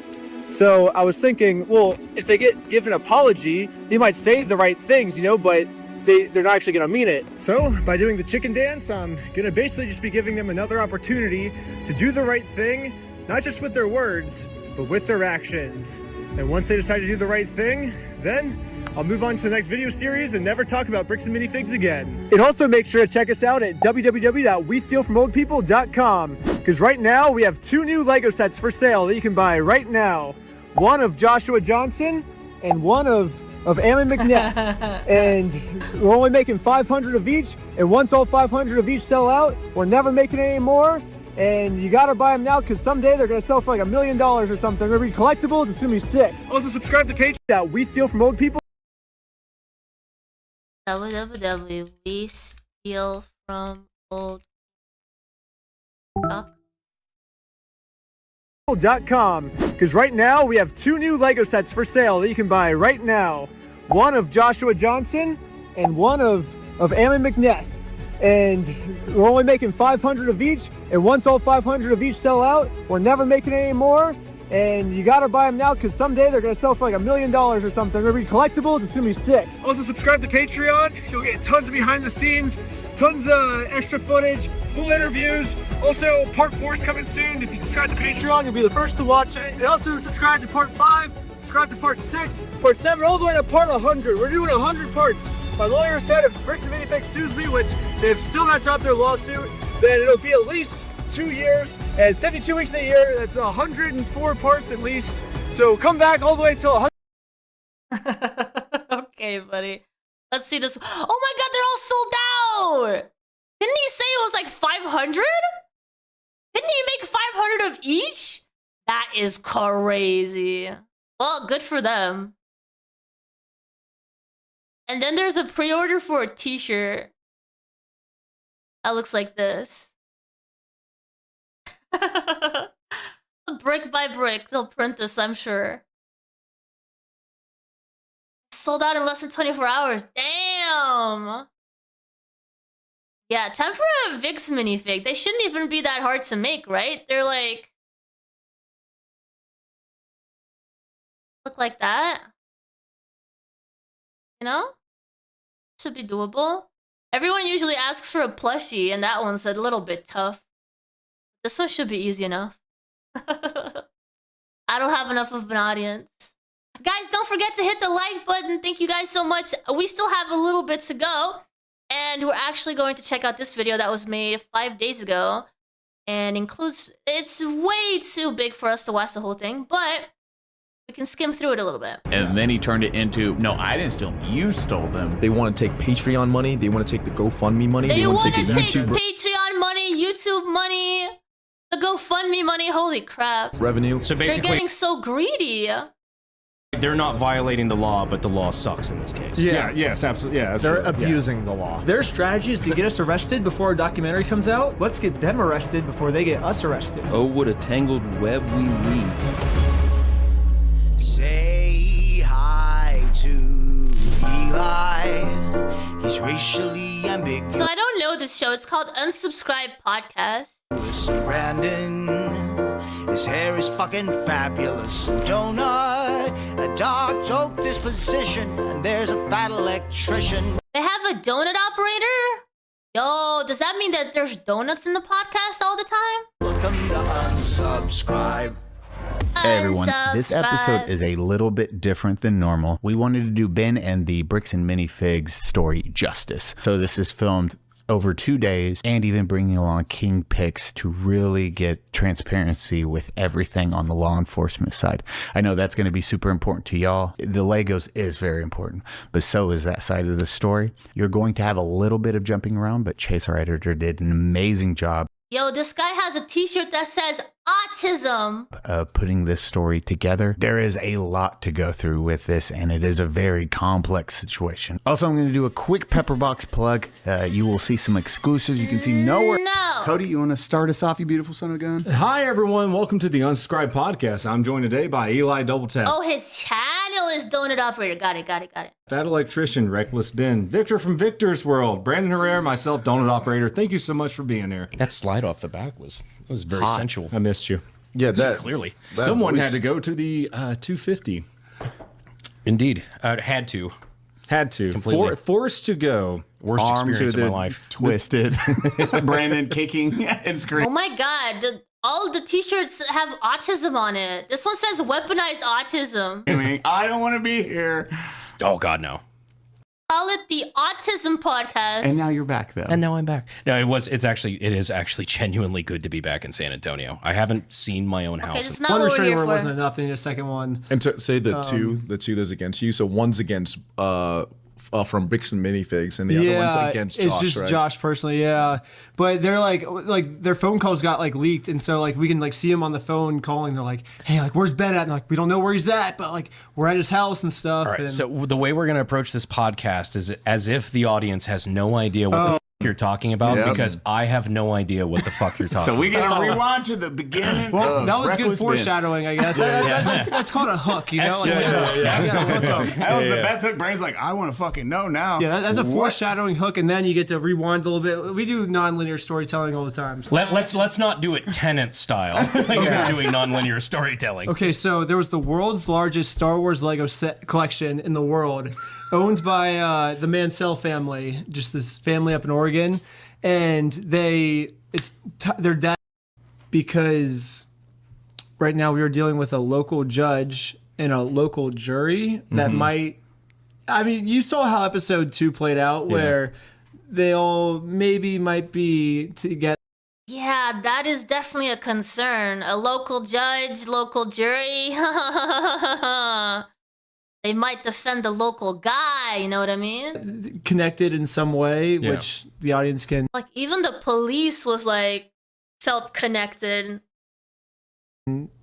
assume what I'm talking I'd be about. scared. But basically, like, well, okay, so what if we take this to federal court and then we get more statewide jury and it's not just like local townspeople that all know each other, you know, because like American Fork is like one neighborhood. It's like the whole city knows each other, you know, and then we're some weird YouTubers from California coming in, like barging our way in here, like thinking we own the town, you know. So like it's a bad look. Yeah, you they know? might be thinking like, get him out of here, you know. So we talked to a lawyer earlier, and he was leaning on taking it into federal court. So that way they look more at the facts and less of like, okay, like we're gonna protect our friends because everyone knows each other. It's a small town, everyone knows each other, you know.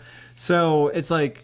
And also, it's the same judge that's doing the Charlie Kirk case. If we do the American Fork case, So or the he's Provo already case, used to like half of America hating him. So yeah, because no matter what decision that he is makes, half of obvious- America's already going to hate Yeah, him. and that's like a really big case. So he might be looking at this Lego case and it's like, like this is whatever. Well, you know? so I know that at a certain point, judges can recuse themselves or remove themselves from a case based on their network, their circle of friends, and everything else.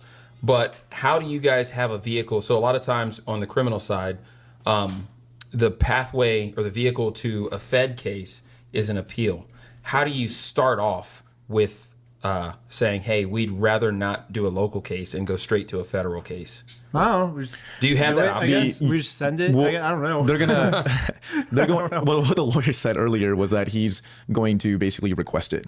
I think that's what it was. Maybe we just It's like, so hey, funny on these calls. Like earlier, we were just like on the call, and like I told my side, and I was like, because I'm part of the court thing too, and I was like, listen, I think Victor's World is a YouTube channel, so yeah, so I should have brought my gold vest, but and also that's like a totally different like character. You know, I gotta like just really put it on. But we're discussing the legal standard. Ben's so funny on these calls. So like these guys are like so serious. It's like, all right, so Ben, tell us like your gut feeling, like.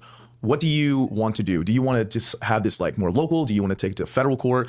And Ben's like, I don't know. I'm kind of like 50-50 on it. I'm just like go with the flow. Like I trust you guys. Whatever you guys, whatever you guys think is best. Like I'm good for it. Dude, we got like the best lawyers in the world. Why am I going to tell our lawyer what to do? Why not just let him tell us what to do? No, that is true. I do understand that.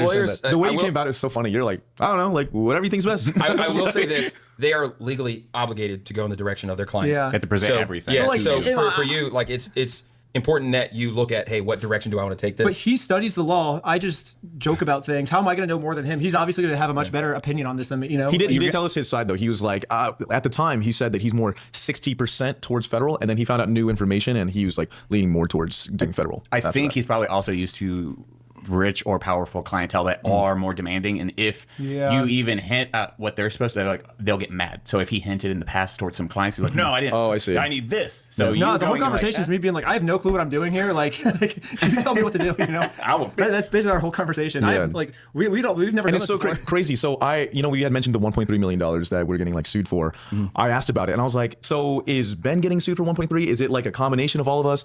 And what's his name? I'm not sure if I'm supposed to say his name. Like, don't say his name. Okay, this guy that's helping us was like, he's seen this stuff before. He's worked with like really big celebrities. He's like, that is a placeholder. They will sue for way more when the time when the time comes. He's like, it's gonna be like 10 million plus. Yeah. So is the 1.3? Does that pertain to defamation specifically? That's just a placeholder. He said every day this goes on, there's more damages. There's more. Yeah, they're gonna tack on a lot of stuff because they're gonna say like, oh, these lost are the sales. Yeah, lost sales and like defamation from all these other people like posting or whatever they're gonna say. Yeah, I think you do these big numbers too because it scares the client. Because you hear 10 minutes. Look at the reaction from the bigger the number, the scarier it is. Oh yeah, so we gotta have the biggest number. We'll be the scariest people in the courtroom. Yeah. Well, Smooth Sack Summer isn't just about looking good. No. People just DM me on Instagram. They're like, "Hey, can I be in your next video?" I was like, "Yeah, that's fun." So we just picked up some like random fans to come with us, and then we just got like these like really cheap spy glasses, like $50 on Amazon. I just put them on. I walk in. I'm like, "Hey, I think my friend has some Legos in your store. He's having a hard time getting them back. Can we just like get them back?" It's very casual. You know, just walked in like, "Can we get the Brian's Legos back?" I picture the glasses are not casual. No, they're like super nerdy. They've got like Spy Kids written. I literally no, I'm not recording. I tell him every single time he makes a video with these spy glasses. I'm like, bro, that's so obvious. But then like no one ever questions it. Yeah. No shit. Yeah. And then the woman is basically like, "You need to leave right now." She gets on the phone and she's like, "Police officers, I'm being harassed. Like this man came in here, he's harassing me," and just like blows up on me. I'm like, I'm not like harassing you. Like I'm just like, my friend has some stuff. Like I have an inventory list. Can we like go through the inventory maybe? Like, you know, based on her comments, can I guess her ethnicity and weight? Yeah. Oh, I hate What would you say? What do you think? I'm guessing white. Back and forth, like you have to talk to corporate. It's not our fault. Corporate stole the Legos. But then the whole thing is, every time we message corporate, they're like, "Oh, well, our franchises are independently owned. They make their own decisions. We can't control them. You have to talk to the franchise owner." Yes, sir. Oh, nailed it. Nailed it. Oh man. Yeah, that's you call that to a T, bro. Look at you, so good at this. You're like so proud. You're like, I'm so good. Look at that.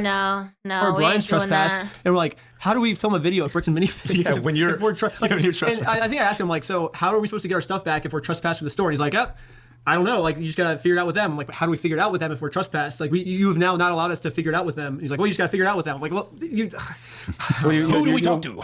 Upon going into the store, like maybe the manager there didn't like you. That's when it became criminal law, where she was like, "Hey, I don't want you here. The police can't come out. She can trespass you from there. She's the manager. She's part of that store." So that was actually all within law. Yeah, no, it's all within law. Yeah, but they're using the law to get away with stealing these Legos. I'm just what happens from there? Like, how do they approach it from there? It would have to be civilly from there. Because criminally, yes, she's within her rights to say you can't be in the store. Sure. Yeah, you're trespassing. But morally, that sucks because she stole. It's true.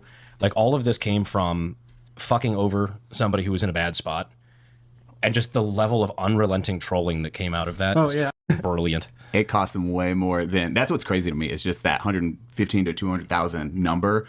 It would have been so much cheaper. Yeah. Cut it fucking chat. Well, we told him that. We told the CEO that at the beginning. We were like, "Hey, like, you just want to give the Legos back? Like, that'd be the easy way, you know?" And then I'm like, "Or we can go the hard way," which, like, I was like, that's. I mean, if you guys want to do the hard way, like, we can do that. And he's like, "That's extortion." And if they already liquidated Legos, just cut a check, dude. Eamon McNeff, he puts the ego in Lego. So I mean, that's. I think that was like the best. It's the Eamon McNeff. Yeah, he's a CEO. AMMONMCNEFF, I think. Well, it's just like the Boondocks clip. She's like, "Oh, I see. We're gonna do this the hard way."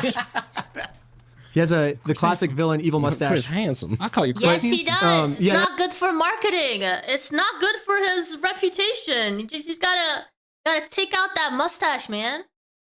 He looks like the villain in the whole story just for that mustache alone. It's kind of been like the whole theme. And then he starts talking, and you're like, yeah, no, he's the evil guy. My channel, I've been doing it since day one. Is basically we just be like, okay, what are the bad things these companies are doing, and how do we like do their own techniques against them, you know?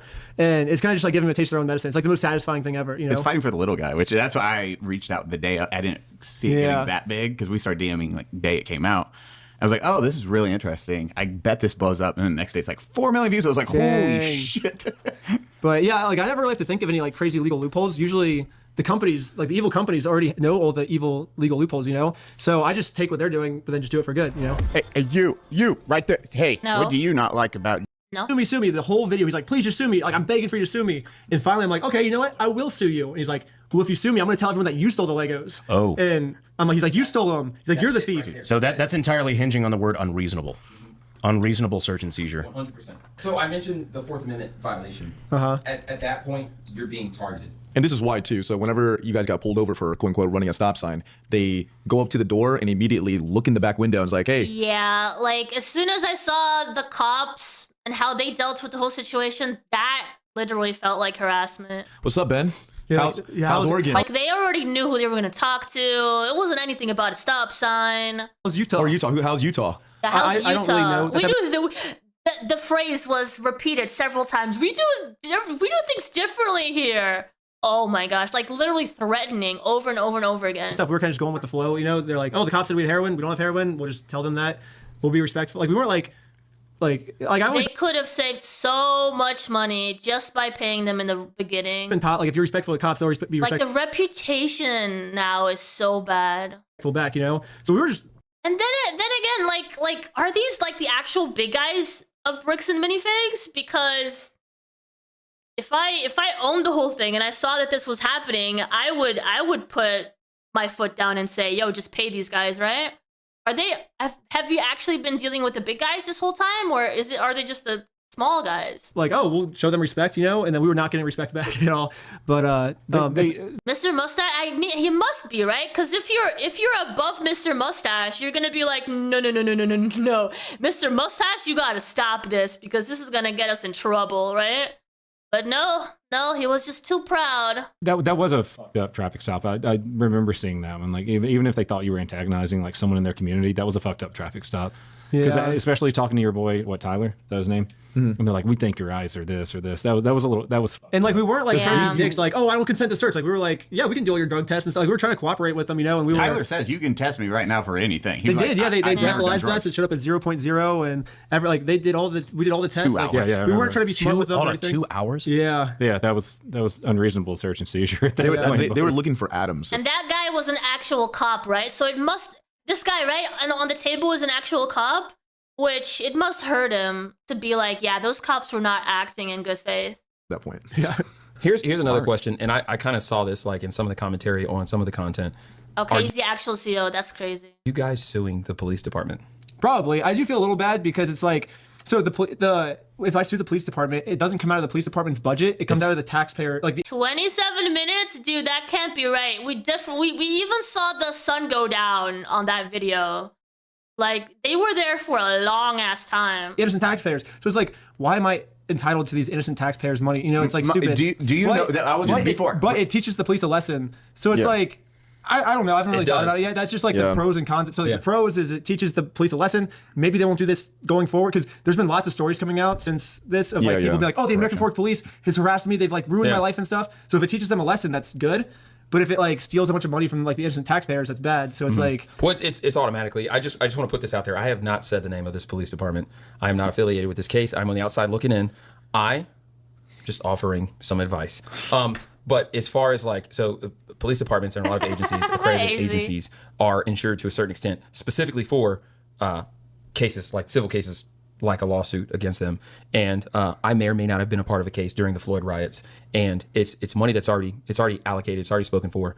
But I think that based on what I saw, you guys, You have ground to stand on. So what you're saying is there should be money already available for situations. I'm not like going to say this. that there should be, but there could be. And then but also, again, you are going to win even my heart by saying, hey, I don't want the taxpayers, the people to suffer because of this. Yes, I want a lesson to be learned, but so maybe we do something where we like use all the money from the lawsuit to like help the community in some way. You know what I mean? So it's like, it still teaches them a lesson, but then the taxpayers. It's never bad to give back to the community, dude. And I've that's something that I've always had the mindset of, because I've benefited from people giving back to a certain community. So it's like there's you've got nothing to lose from doing that, but at the same time you want to make sure like what you're doing, like and I've seen the videos. Like I said, you're doing the research to an extent. There's still things that are kind of a gray area, but as far as giving back, I think that's the best case scenario. Yeah, we sue American Fork Police, and then we use it to help the community. So it's like, oh, like that would be a good move, I think.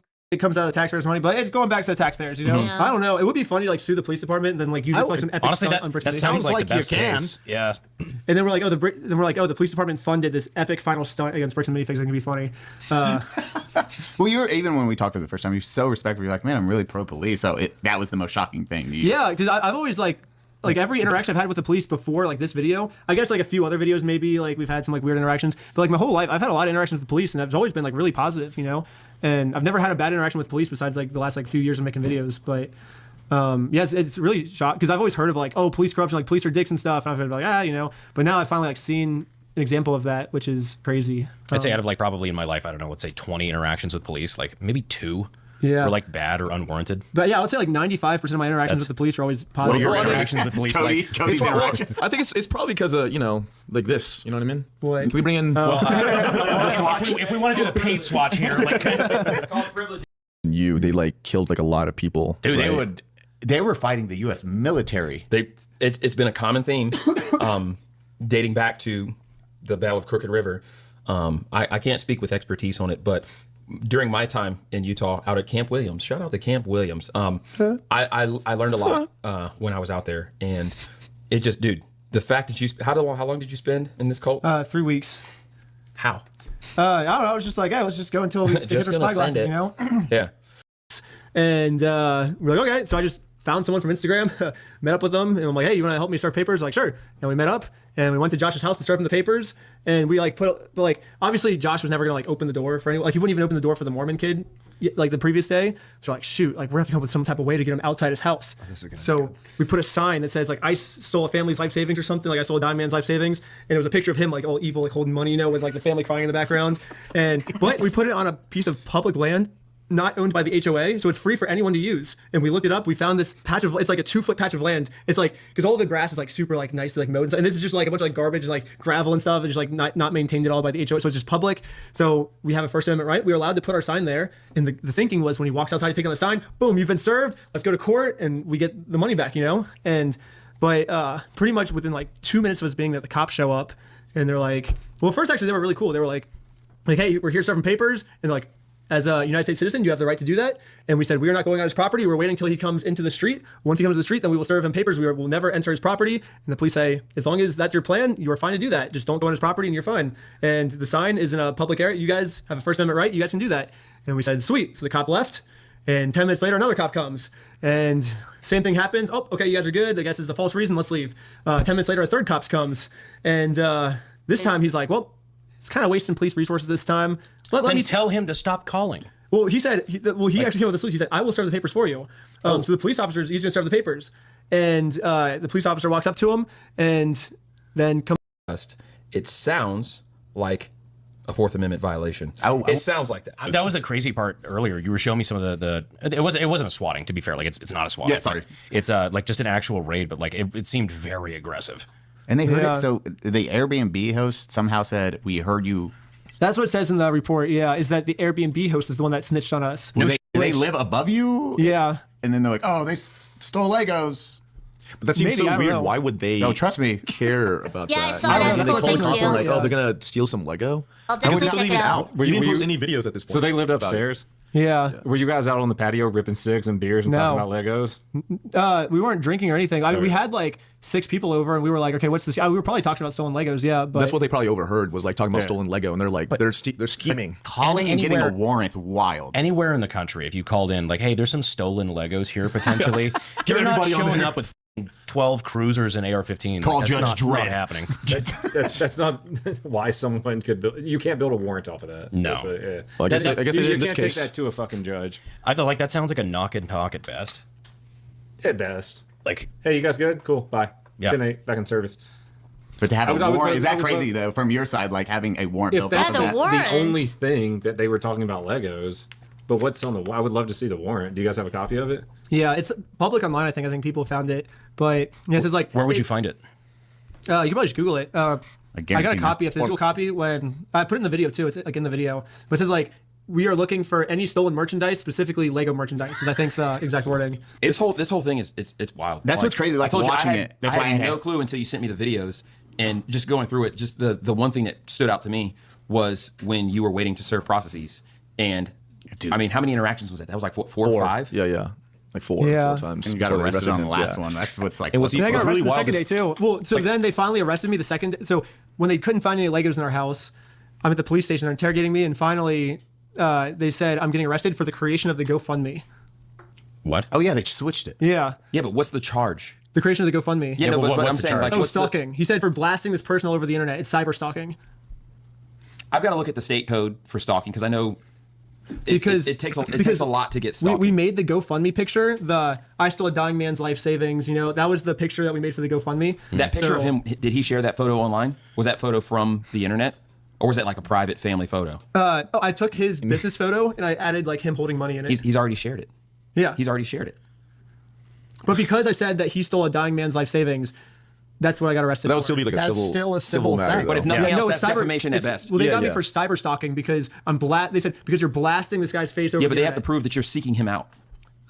And stalking is there's a high threshold to prove that you are actually seeking someone out and putting them in danger or making them to feel that they're in danger. Especially since it seems like libel. Yeah, I mean, ultimately that's which it's also all civil. Oh Yeah. dang, it's gone. Holy shit! Yeah, I just read the warrant. It is literally just Legos. Yeah, that's all they were looking for. Stolen was, merchandise, specifically Legos. Holy shit! Wait, That's let it. me get Yeah. Holy shit!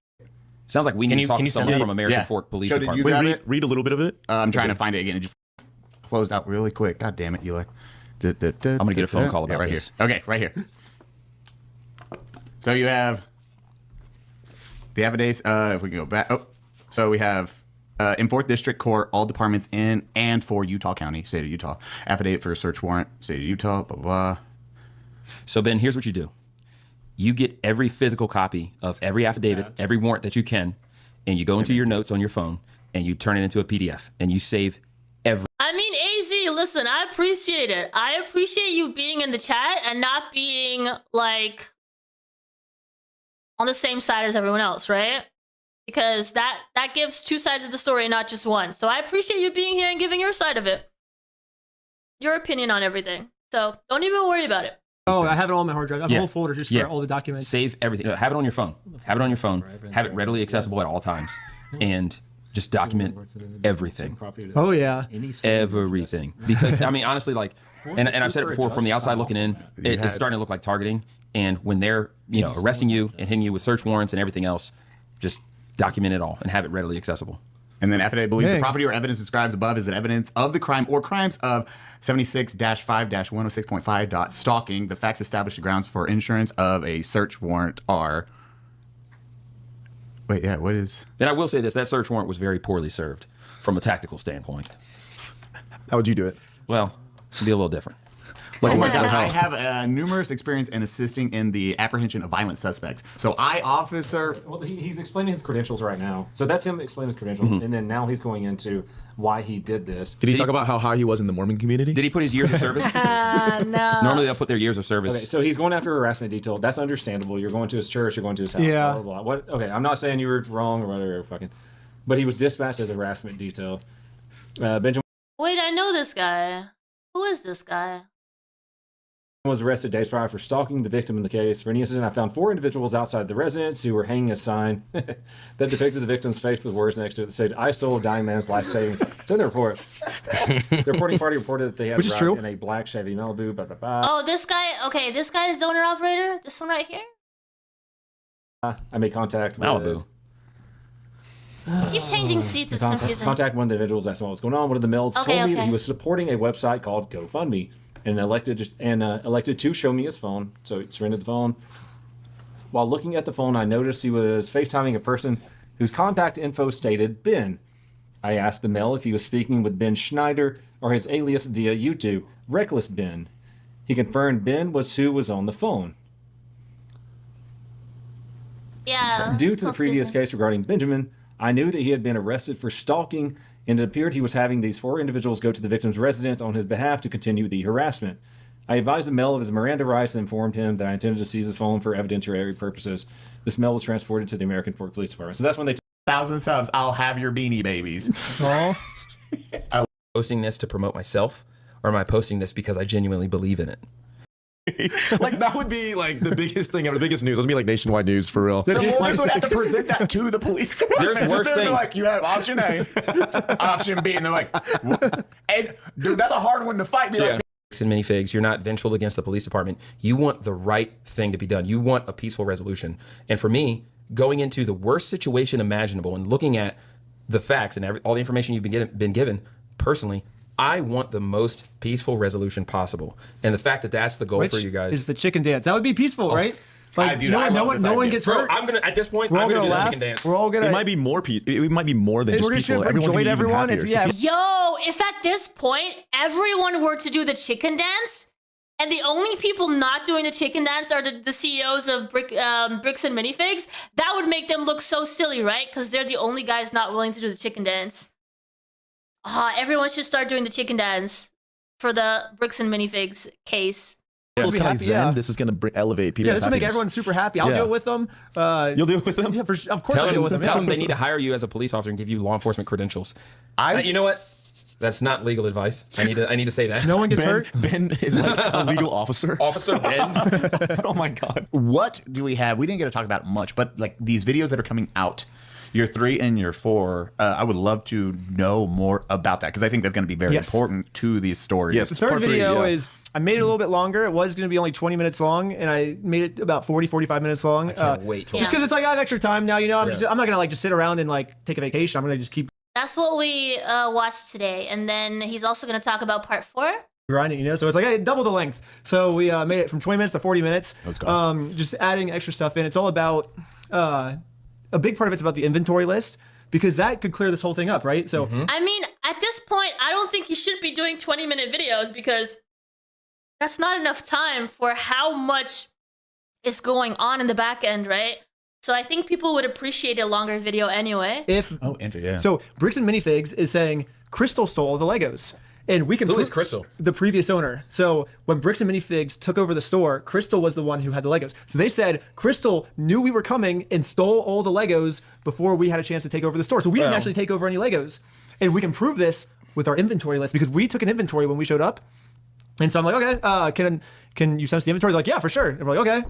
And like, we'll send it to you. And then, well, I guess that's what Brian said originally. And they're like, okay. And like, it's been like 16 days now. Can we have the inventory? And they're like, oh, yeah, we'll get it to you. And he's like, okay. Like a couple months go by, can we have the inventory, you know? And then they have a lawyers come by and they're like, actually, we declare this matter closed. We're not gonna send you anything. And so then I go in there. I'm like, hey, can we have the inventory? And Ammon McNeff, the CEO, is like, yeah, we can give you guys the inventory. I'm like, oh, sweet. He's like, we already gave Brian the inventory. I'm like, actually, you didn't give Brian the inventory, but if you give it to him, he'll stop. That's like all he wants. Like, if you give us the inventory, we'll stop all this. We'll stop bugging you guys, you know? And he's like, okay. And he just is basically stalling for like, that's like kind of half the video is just like us trying, like going to like extreme lengths to get this inventory. Did you get the inventory eventually? Yeah, if Reckless Ben is very confusing to follow, then we can always go like we originally did, which is go by CoffeeZilla. And CoffeeZilla did a good job at condensing all the information. That's who we originally watched. So we didn't watch Reckless Ben directly at that point in the beginning. for this first 2 parts. So he told me he would send it to me, and he said, look out for your email. We will give it to you. And what he said is, if you ask for this inventory list one more time, we will report this to the criminal authorities, and the police will take care of it after this. And he said, this will be our final message. We will not talk about this any further.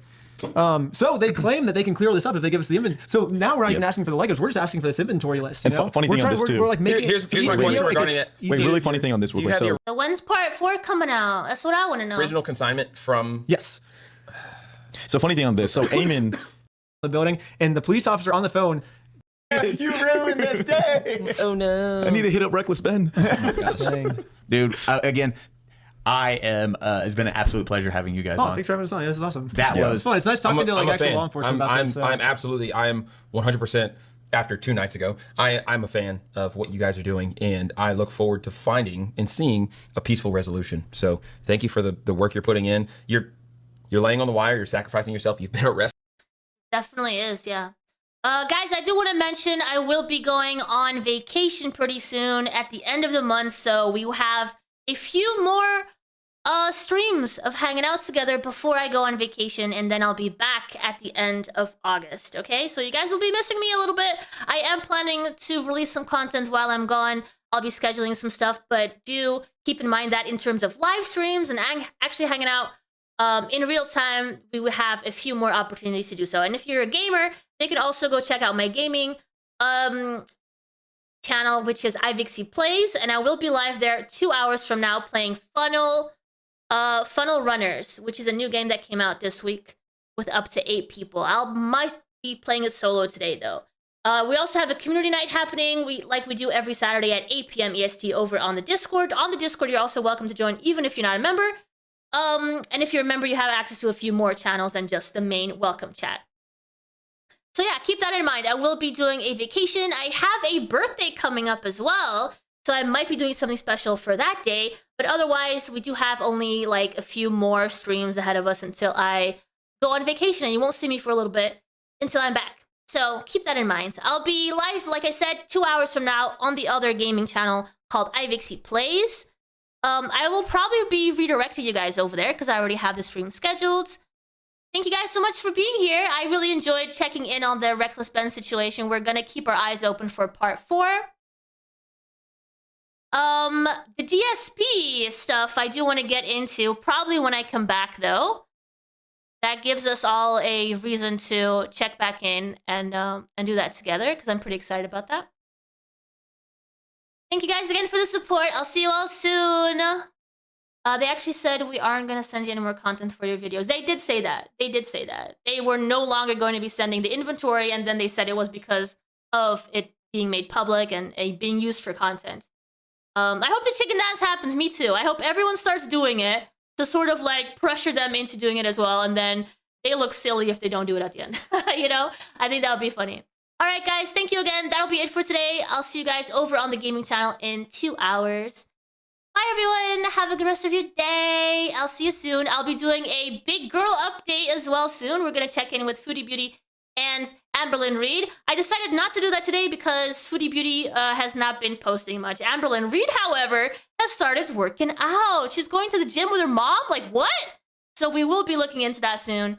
So keep an eye out for that. Make sure to subscribe because it's free, and then also hit the notification bell to get notified when we go live. We also let you guys know over on the Discord if you're interested in doing that. So see you guys soon. Bye!